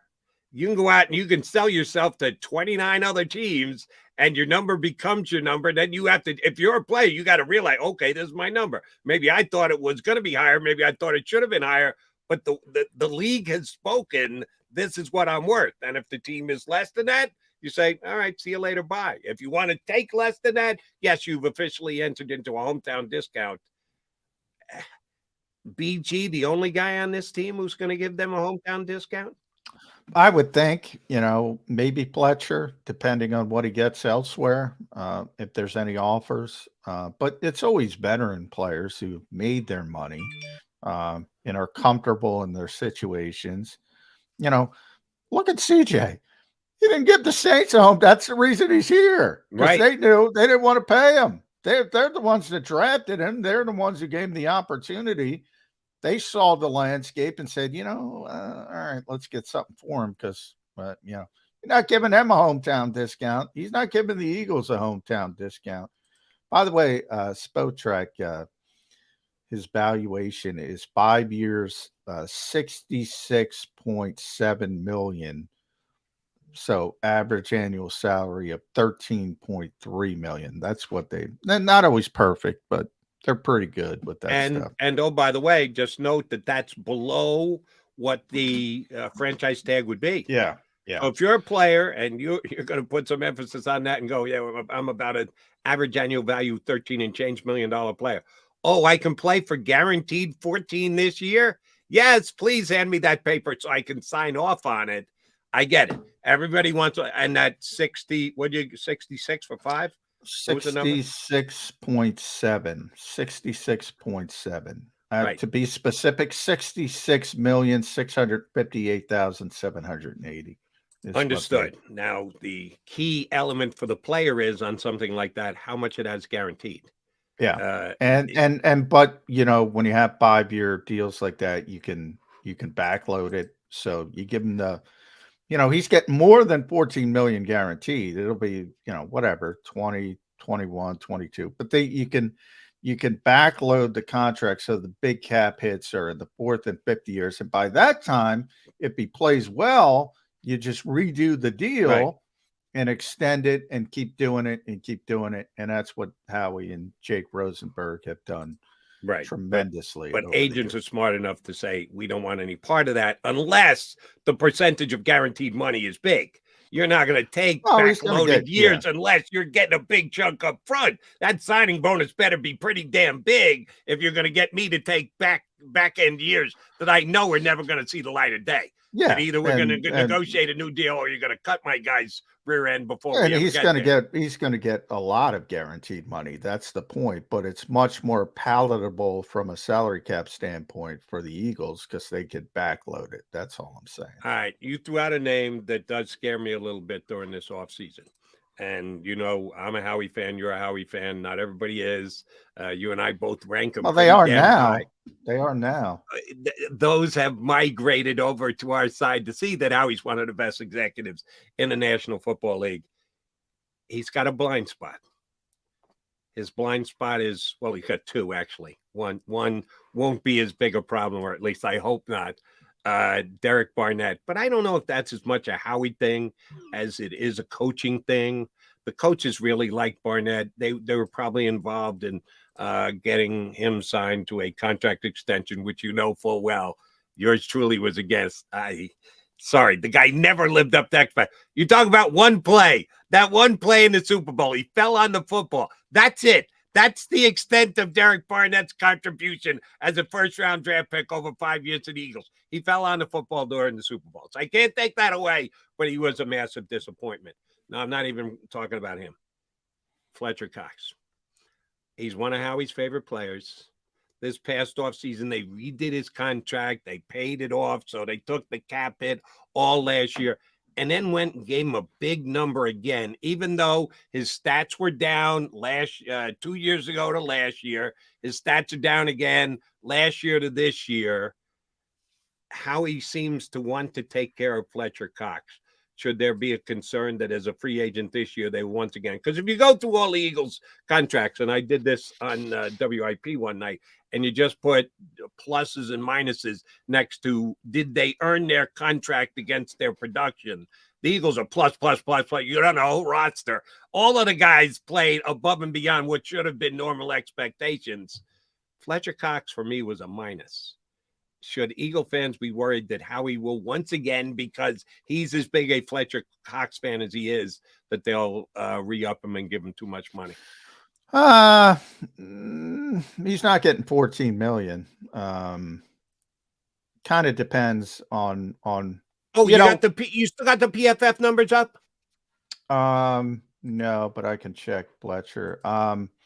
I'd love to hear what they say his market value is going into free agency this year. While I'm looking it up, I'll just say, remember, people used to say the same thing about Jason Peters, and it was true right up until it wasn't. Everybody's got sort of the point, the demarcation line, and I think we're at that with Fletcher. And you know, if his market value is elsewhere, ooh, it's big. 2 years, 28, so 14 million. 2 years, 28. You think he's worth that? I do not. I don't either. I don't even think he's worth close to that.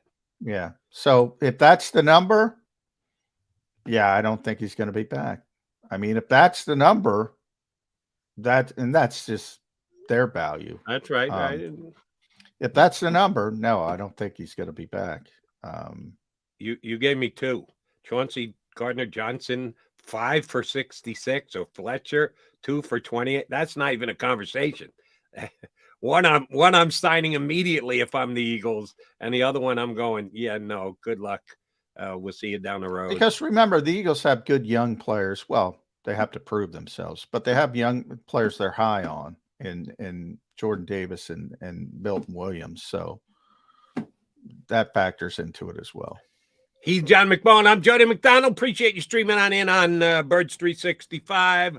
We've got Ben Solak. He's waiting in the on-deck circle. He's ready to join us next here on Birds 365. The greatest fans on earth. It's a bold statement, but would you expect anything less from Philadelphia? 58 years of heartache creates a toughness, a grit, a resolve not found in most. Sure, our prayers were answered, but now that we've had a taste, we're looking for more. Pondley Hockey, official partner of the Philadelphia Eagles. Go for the beers, go for the cheers, go for the hit and the hits, go for the scene, go for the screens, go for the gallery, go for the win, go to Ocean.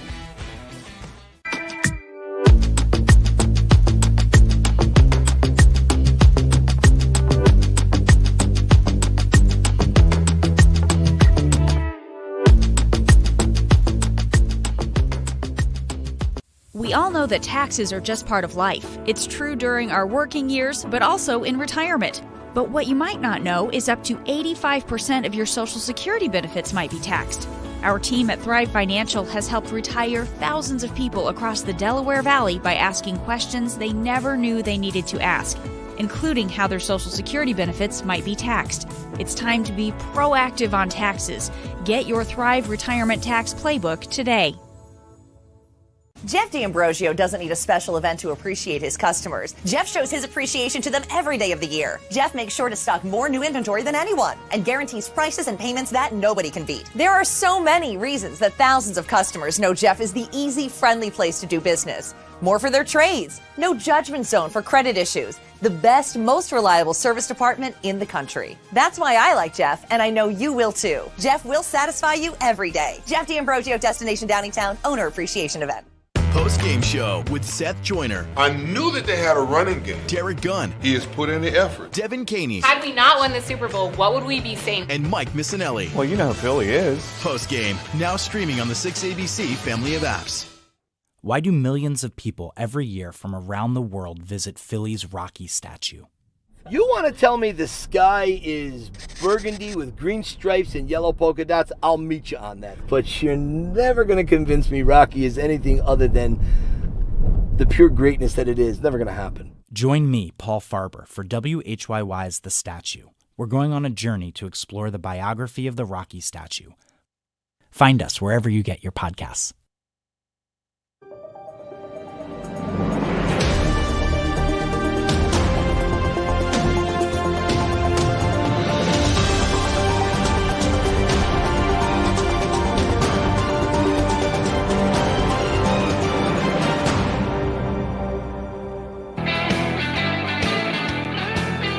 Welcome back, guys, here on Birds 365. Thanks for streaming in. We thank our next guest for doing just that as well. You read all his writings at The Ringer, and you should catch his podcast with Joe Capadia, the Philly special, loyal to his Philly roots. Benjamin Solak jumps on with us here on Birds 365. All right, here's where I want to start with you, Ben. Mm-hmm. Which surprised you more this year? Two individuals who grew exponentially this season as compared to where they were at in their careers 13 months ago, after the seasonal ending loss to Tampa Bay. The rise of Nick Sirianni in the ranks of head coaches in the National Football League, or the rise of Jalen Hurts in the quarterback ranks in the National Football League? Which surprised you more? I think Hurts was more surprising. We like to say when we talk about player development that the development's not linear. A reminder that usually guys don't just get progressively better year over year. The exception that proves the rule is Jalen Hurts. I remember saying at times last offseason, he's gotten better in the last 6 offseasons, but you can't do that in a 7th offseason. Nobody does this. Nobody just keeps getting better and getting better and getting better. And the precision with which he improves on the stuff he's bad at is really impressive. The way that he doesn't have many drop-offs in the stuff that he's already improved on, right? He rarely regresses. He rarely steps back.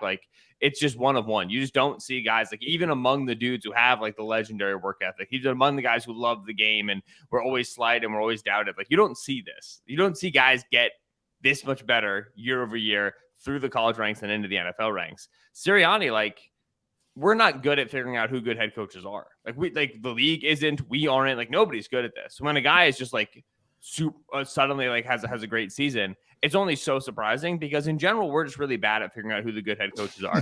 We're kind of good at figuring out who the good quarterbacks are. And Hurts continues to prove us, those who doubted him, which was me, continues to prove us wrong. I've been talking about that, Ben. It's interesting that you bring that up. Coaching is probably, I know you've done a lot of quarterback evaluation over the years. Coaching is probably the last bastion of the NFL where we don't have a lot of information on these guys. It's really hard to judge. It's hard enough to judge quarterbacks or any other position, but with coaches, I've been doing this for a long time, and people ask me, "Well, is that a good decision? Is that a good decision?" I'm pretty honest. I have no stinking idea. Because there's no tangible information to really gather other than, numbers. And we use Philadelphia as an example because so much of the fan base can't stand Jonathan Gannon, but number 2 defense, 70 sacks, all the turnovers, blah, blah, blah. And that's not good enough. Is it personnel? Is it coaching? Who's responsible? It's an interesting conundrum. And now that the Eagles are looking for a defensive coordinator, you see some college names and, what are they doing? My answer is I can't tell you. Yeah. If I'm reading between the lines, I'm guessing they want to become more aggressive and they want to have better plans against elite quarterbacks, right? Gannon was a lineup and play defensive coordinator. He wasn't his first year when they were kind of running all the old Colt stuff, all the Matt Eberflus stuff.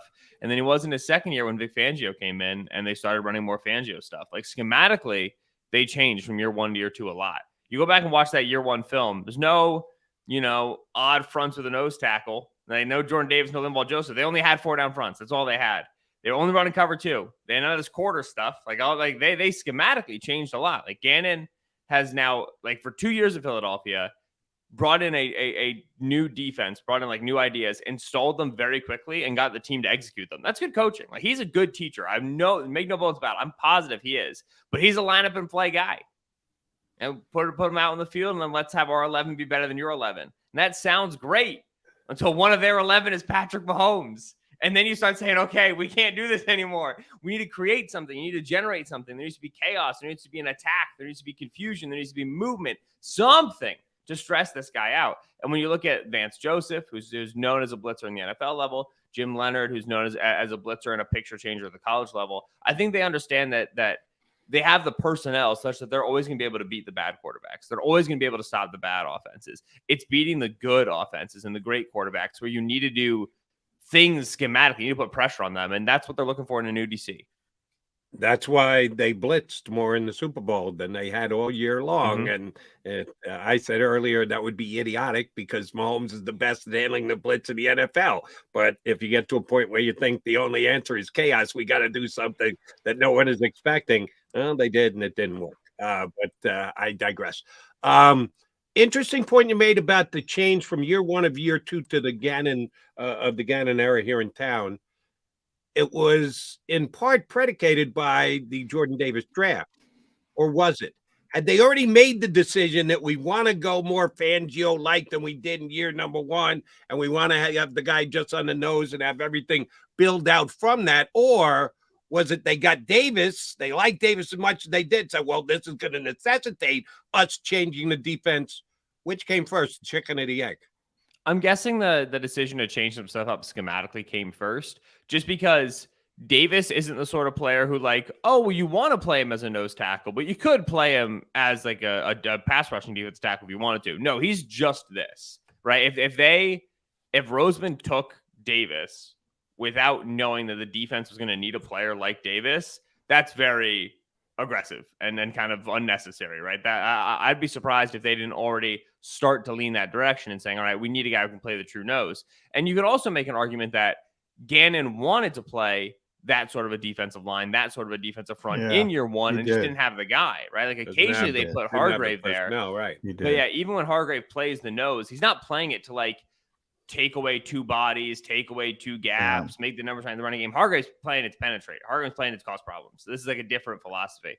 So I'm going to guess schematically they had that approach. And like Hassan Reddick fits into that approach because he's an outside linebacker. Chauncey Gardner-Johnson fits into that approach because he's a safety who can rotate down and play over the slot. Like all of that is indicative of the fact that they knew they were going to make the change. That's why, you know, the other thing you see about Vance Joseph and about Jim Leonard is that they have backgrounds of running 3-4 defense, right? They're going to stay in a structure where they're going to be capable of putting, you know, 3 down front and a 5 down front are functionally the same thing. They're going to be able to put an odd number front on the field on early downs, stop the runs. That way they can get into 3rd and long, put the 4 down front of the field, rush the passer. Yeah, it's interesting because I've actually talked to JG about that, Ben, and, you know, he wanted to play this defense, the Fangio defense, from the day he got here. You know, it's interesting because when they hired Gannon, I thought, well, we're going to see a bunch of Zimmer stuff. And we didn't see a bunch of Zimmer stuff. And then I saw, well, we're going to see a bunch of Eberflus stuff. And he didn't want to play that either.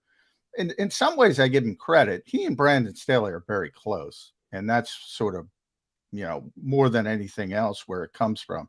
They both believe in playing that same scheme. And that's why Jordan Davis and Hassan Reddick. Remember, last year was Javon Hargrave, great player, but he can't play nose. And Jannard Avery playing in the Hassan Reddick role. So that's not going to work out. So he had to do some different things. And then Howie Roseman was able to get the personnel. So that brings me to my next question, Ben. You got these guys who are perfect bits in theory for this scheme. And all of a sudden you want to change the scheme again, or is this more window dressing and it's probably going to be Sean Desai or Denard Wilson? And I was talking to a personnel guy yesterday, and he framed it as, look, you talk to all these guys. If somebody blows you away, you hire them. In a lot of ways, that's how Nick got the job. If not, you go back and you say, you know what? We talked to everybody. Look at all these guys we talked to. And then you hire Denard Wilson and you run what you want to run. And it sort of works both ways. From that standpoint, I like Wilson, Desai odds. If I'm placing odds more than the Vance Josephs or one of the college coordinators.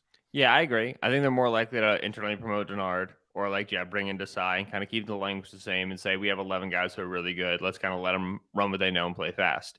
One of the reasons why I like bringing in different dudes, you bring in college guys, right? It brought up Jim Leonard, Jesse Minter from Michigan as well, and Vance Joseph, is because this Vic Fangio inspired defense, it's been around for a bit now, right? It's made the rounds. Yeah. And accordingly, offenses have started to figure out, okay, this is what we want to get against this look. This is what, all right, this is their philosophy. We're going to take away the pass, the expense of stopping the run. Here's how we're going to get them into good run looks. And then we're just going to run the football. We're going to do it this way.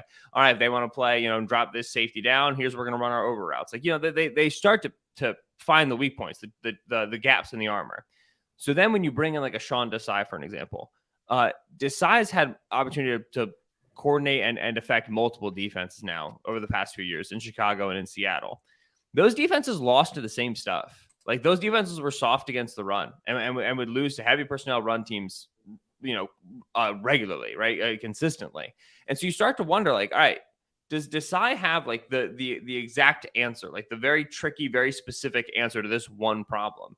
Because if he doesn't, and everybody knows he doesn't, then I'm not sure I want to like, all right, let's keep the language the same, let's keep the philosophy the same. But I don't have a creative guy in this scheme tree. I don't have like one of the generators of this family. I just have one of the offshoots. I have one of the branches who's just like, he's going to run the stuff that Vic taught him. And he's going to run the stuff that Staley taught him. But when he's challenged with something new, he doesn't have a solution for it.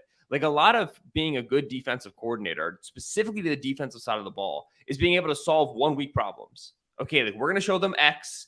They're going to be X with Y. How do I get to Z? And that's when like just getting guys off the trees, getting branches can get tricky. And that's why you bring in a Vance Joseph and a Jesse Minter and you put it on the board and you go, okay, here's the problem. How would you solve this? And you start to get different ideas from different guys because you want a defense coordinator, a generator. You want a guy who can solve problems, create solutions on a 1 week basis. That's why Spags is so good for the Chiefs. From week 1 to week 13, their defense doesn't do anything. They just try stuff. Like, what if we sent this guy? What if he's in coverage? Can we do this with him? Let's let all these rookies play. And then by the time you get to December, January football, they've got a lot of arrows in their quiver. They got a lot of tools in their bag, and they can solve problems. And so that's why, like, I'm always careful about hiring the offshoot of the coaching tree. Ben, I love that is my biggest criticism of Jonathan Gannon. People say I defend him too much. I always get Jody will tell you this. I don't want the guy. I don't want the copycat. I want the innovator. And Vic, by the way, goes to Miami. His first press conference is, everybody's playing my deal. I don't like that, because everybody gets you. We've been through this with Tony Dungy. We've been through this with Pete Carroll. We've been through this with Zimmer, with the A-gap stuff. Eventually, people catch up. I think they've already caught up to this scheme. Am I wrong, or is it still in that phase? What this defense, like when we say the Fangio defense, what we're really talking about is the 2020 season for the Rams when Brandon Staley became the defensive coordinator and like literally just took a dude out of the box and put him at safety and was like, we're going to do this forever. And offenses for a whole year were like, what? You can't. No, like there was just one more body back and one less body in the box to defend the run than there typically was against all, like it was just -1. And that was a philosophy shift. It wasn't so much a scheme shift. It is to a degree, but it's more so a philosophy shift. And that's why, like, when Vic says, like, everybody's running my stuff, I don't like that everybody's running my stuff. He's right, because a lot of the league has gone, okay, we need to take this extra player out of the box. We need to have that extra body against the pass. Vic Fangio and Brandon Staley did this. Let's run their stuff. And the reality is that what's important is the philosophy shift. What's important is just the change of perspective. And that's why, like, Gannon didn't come from the Fangio-Staley tree, but his defenses were extremely influenced by that tree because when he took the job in Philadelphia, he said, I'm going to be light in the box. I'm going to find a way to get an extra body against the pass. It's the philosophy shift that's valuable. So we're going to stop the pass at the expense of stopping the run.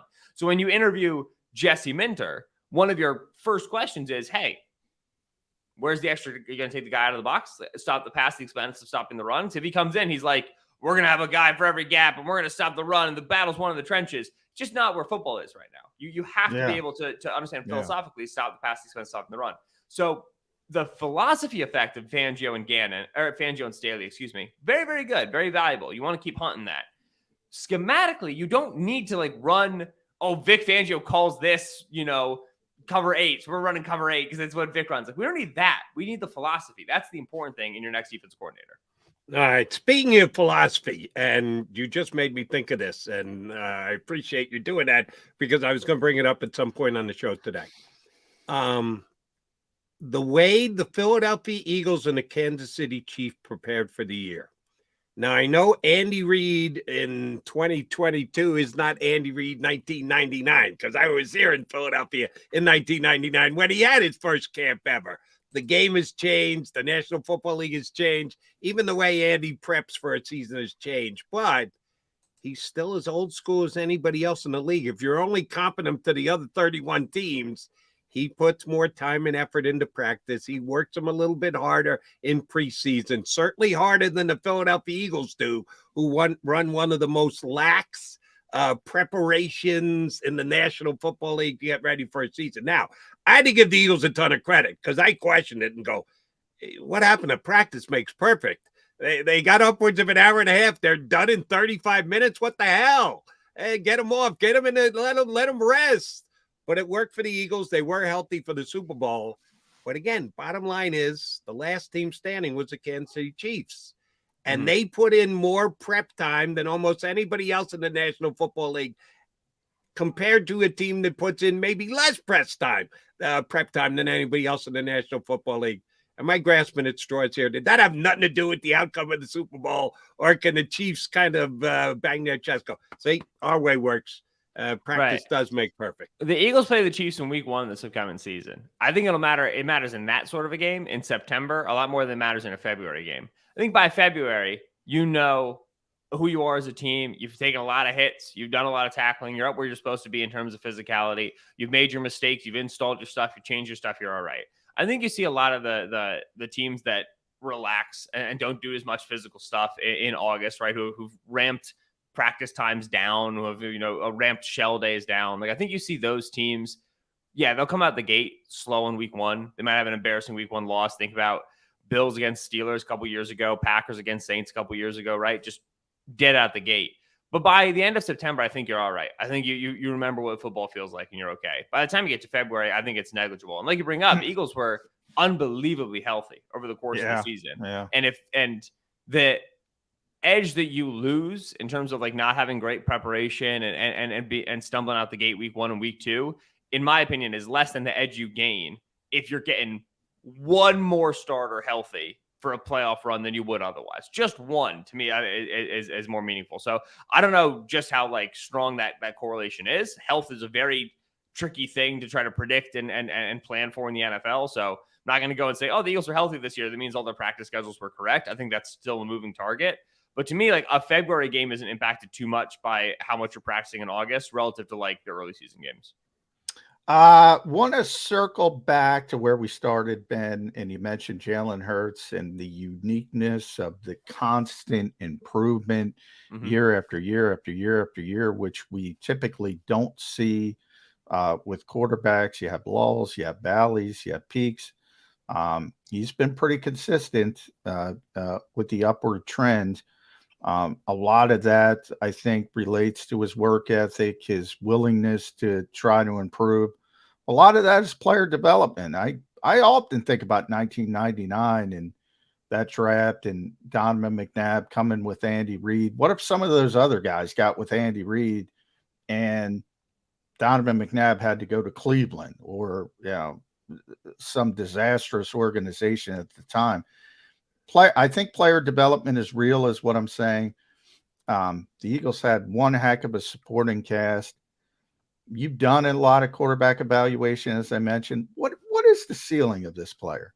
Can it go higher? Because the ceiling, if this is the ceiling, it's pretty good. I mean, I think you're pretty good with this. Can it go higher?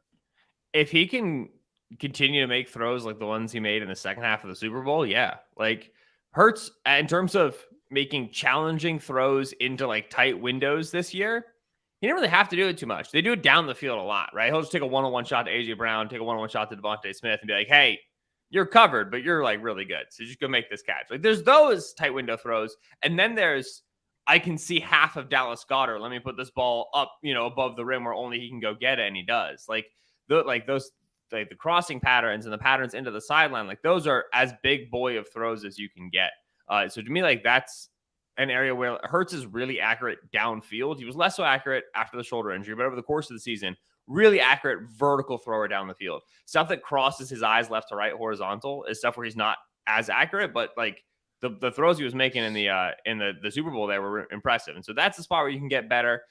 He continues to like not be the most comfortable guy in the pocket, right? He'll leave a pocket earlier than he should because he just trusts his legs so much. I don't know if that is even something you improve. Like I struggle to fault him for it because he's so good out of the pocket. He's such a good runner when he talks the football, such that you don't want to discourage him from leaving when he feels like he should leave. But he can kind of calibrate that. It's something you saw Mahomes do, right? 2019, 2020 Mahomes left a lot more pockets a lot quicker than 2022 Mahomes did. Didn't negate or in any way, pull from his efficiency at all. It just was maturation of a quarterback, finding check downs, working within the scope of the offense. And so there's little stuff that absolutely Hurts can get better on. I think that raises the ceiling a bit. In general, I think this is about where you're going to see Hurts be. Like, I think Hurts right now isn't on the list of the top 5 quarterbacks in the league, but he's knocking on the door. And I think that'll be right around where he cycles over the course of his career, right? Will be, okay, he's probably not a Mahomes, he's not an Allen, he's not like the elite alien, how did this guy become a human being tier, but he's around that next tier. And it's just a matter of like settling in what slot he is. So to me, like that's a playoffs every season, always have a chance to a Super Bowl sort of a ceiling. And yeah, he's almost there. Jalen's alien traits are on 4th down and 1, and they're going to change the rule on him. Yes, but still, nobody can push the pile, even without help. Eagles are still going to convert a whole bunch of 4th and 1s next year without the tush push. All right, last thing for you. And if you have already done this research, please share. If not, if this is a preemptive question, I'll apologize for it.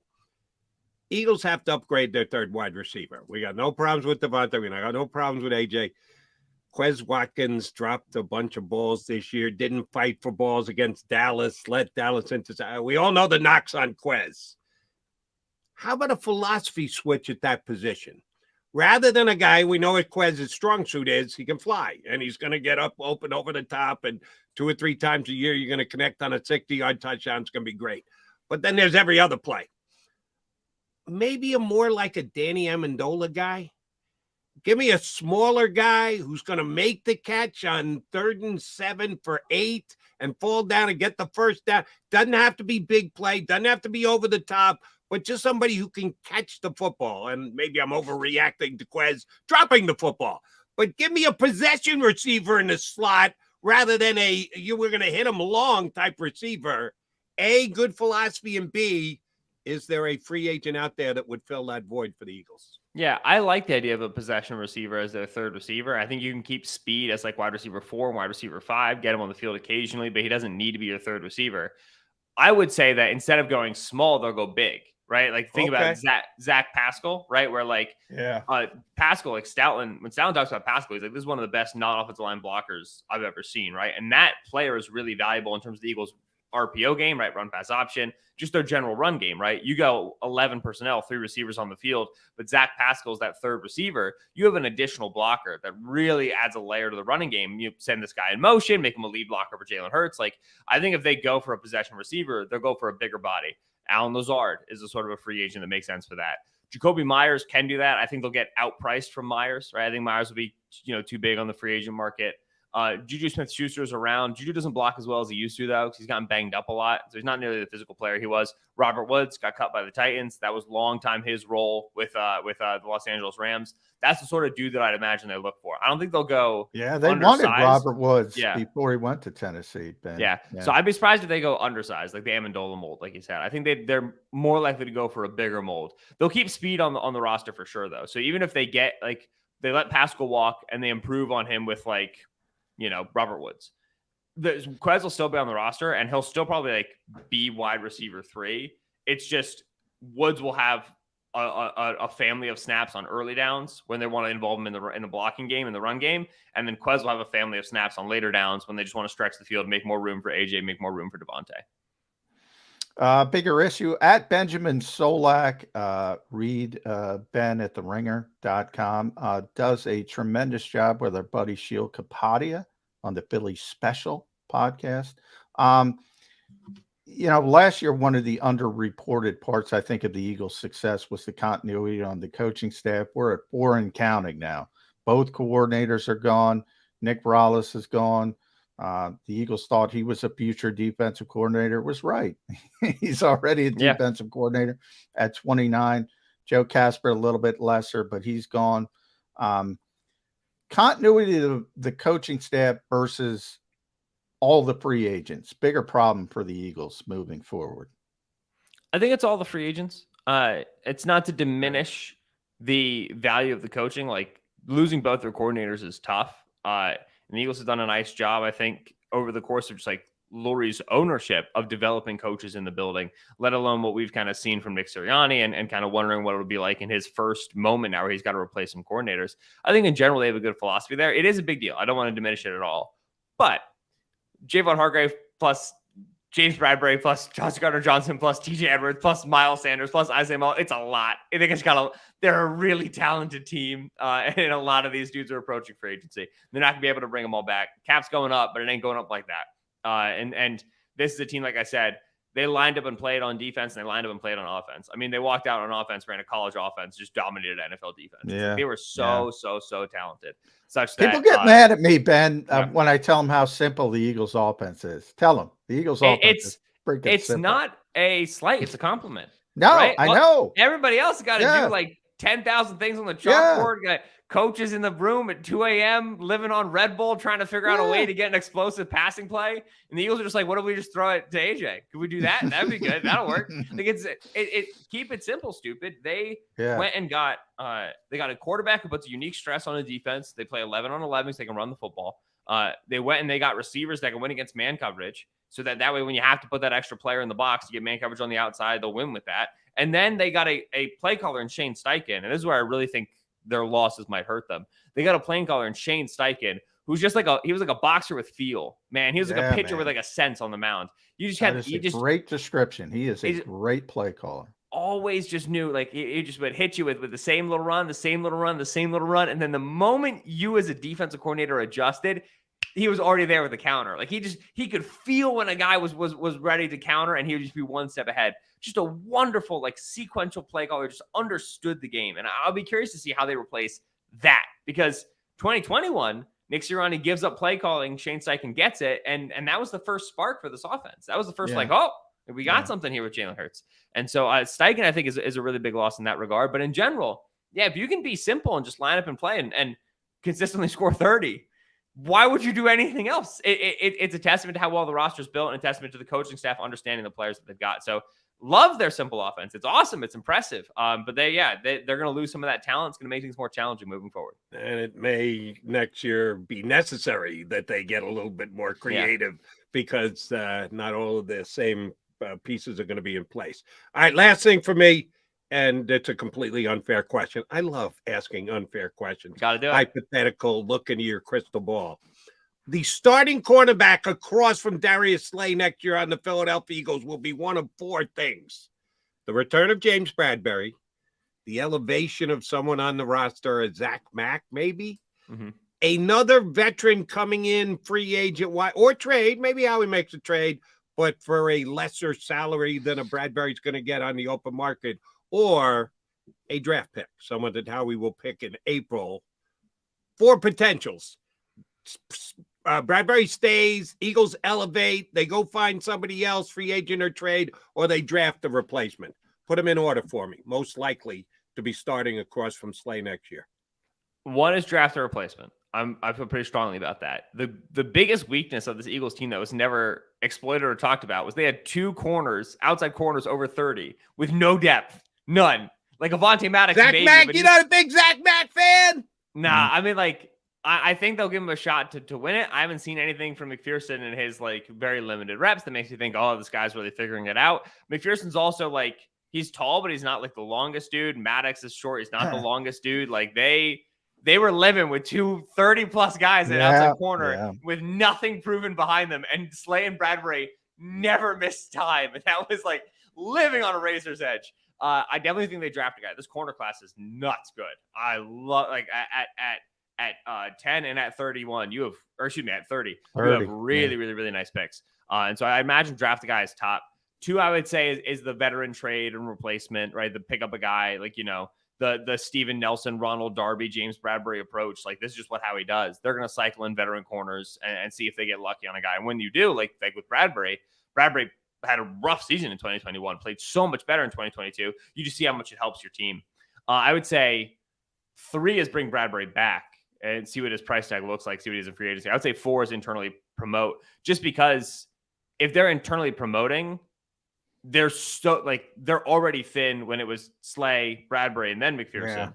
If you were just promoting McPherson, you got less than nobody behind him. And I imagine that they've drafted somebody. And Remember, going to beat out Mac. Yeah. Ben, last offseason, before obviously they got James, and it was clear Steven Nelson wasn't going to be back. You heard, we love Zach McPherson. We love Tay Gowan. We love Kerry Vincent Jr. Big Josh Joby guy. Just loving it. Josh it's great, man. I think Tay is on the Vikings practice squad. I think Kerry Vincent Jr. is in the XFL. So that worked out. Yeah, they like to do the carousel at corner. And again, when you hit, and it's nice. But I've watched this entire cornerback class. There's like 7 dudes that are round 1 players. It's bananas. It's as good as I can remember. They got to get somebody. If they walk out of round 1 without a corner, I'll go ballistic. Then we will get you back up to talk about potential draftees at all positions. And Eagles offseason did a great job for us today. Thank you very much. We will be reaching out to get you back on the show soon enough. Thanks, Jody. Thanks, John. Appreciate y'all.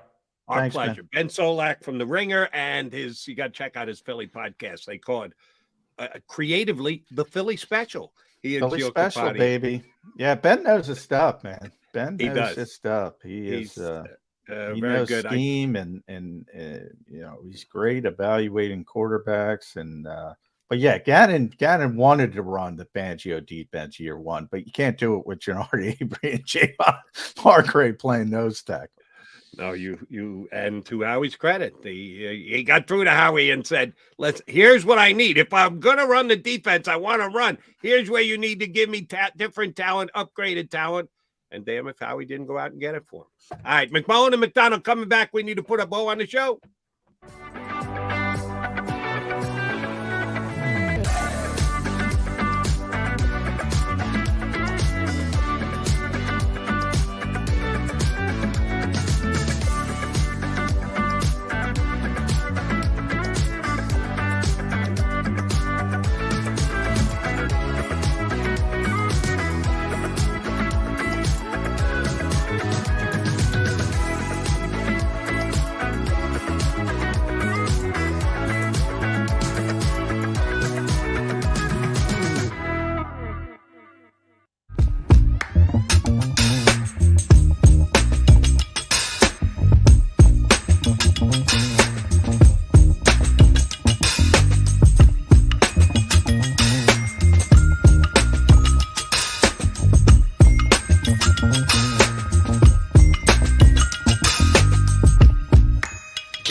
Philadelphia fans were cut from a different cloth.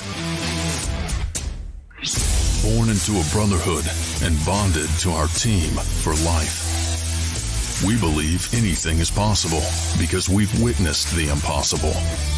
While we may be from different neighborhoods, come Sunday, we are one, and we will be heard. Pondley Hockey, official partner of the Philadelphia Eagles. Go for the beers, go for the cheers, go for the hit and the hits, go for the scene, go for the screens, go for the gallery, go for the win, go to Ocean. Hi everybody, my name's Jason Lombardi. I'm an inspector at DryTech. At DryTech we offer 3 major services, the first one being basement waterproofing. The second service we offer is foundation and structural repairs. And then the third service that we offer is mold remediation. If you feel you are having a waterproofing issue, give DryTech a call or check us out online.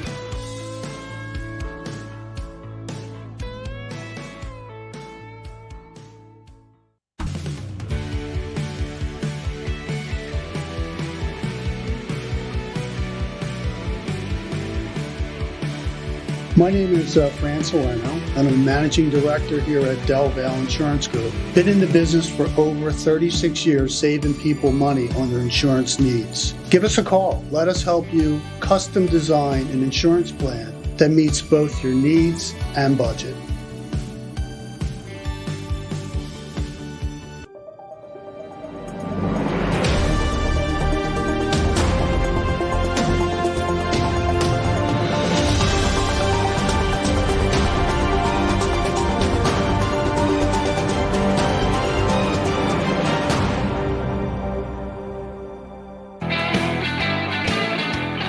All right, we're running a little late here on Birds 365. Part of that is my fault because John and I were arguing when we punched Jeff Kerr up, and we didn't talk to him for the first 3 minutes we had him on. Poor Jeff, man. Yeah, I apologize to Jeff. He is a trooper, and we love him. So that pushed us back late, and then both Ben Solak was as good as he was, so we ran late with him. So we got no time left here. So I'm only going to ask you one question before we exit stage left. 22 hours before we come back. Will we find out if the Eagles have had a interview or scheduled an interview with the former Bears defensive coordinator and assistant head coach of the Seattle? Will we know if they've gotten something done? Because as of now, nobody's reporting that they've already had the meeting. They asked for permission to have it. Yeah. Is he going to be another virtual guy, which I still don't understand? Well, they got to interview somebody in person to satisfy the Rooney Rule. So, they could travel to him, vice versa. But, he's of Indian descent, so he would count for the Rooney Rule. So they have to do that with somebody. But, okay. At some point, it's possible. I mean, stuff. And remember, the combine is now 5 days away. Yeah. Which I know it's not hard and fast, but most teams will tell you you'd like to have your key defensive coaches or offensive, your key coaching staff members in place before you go to Indianapolis. So they really should try and get this thing done in the next 5 days. I hope they do. Aaron Rodgers has concluded his darkness retreat. So our darkness retreat starts after tomorrow's show. So I hope they do something. It will certainly be leading into the weekend for us. But we got one more show to do this week. John McMullen, Jordan McDonald will be back here tomorrow on a non-football Friday, and that comes up in 2 and 2. You've been listening to Birds 365, the destination for the passionate Eagles football fan who bleeds green. If it's Eagles football, we're talking about it. Debate inside the locker room and guests that are some of the greatest football minds from around the region. We hope you enjoyed the show. We know we had a blast. Make sure to like, comment, and subscribe, and we'll be back soon. But in the meantime, hook up with us on social media at JAKIB Sports. See you next time on Birds 365.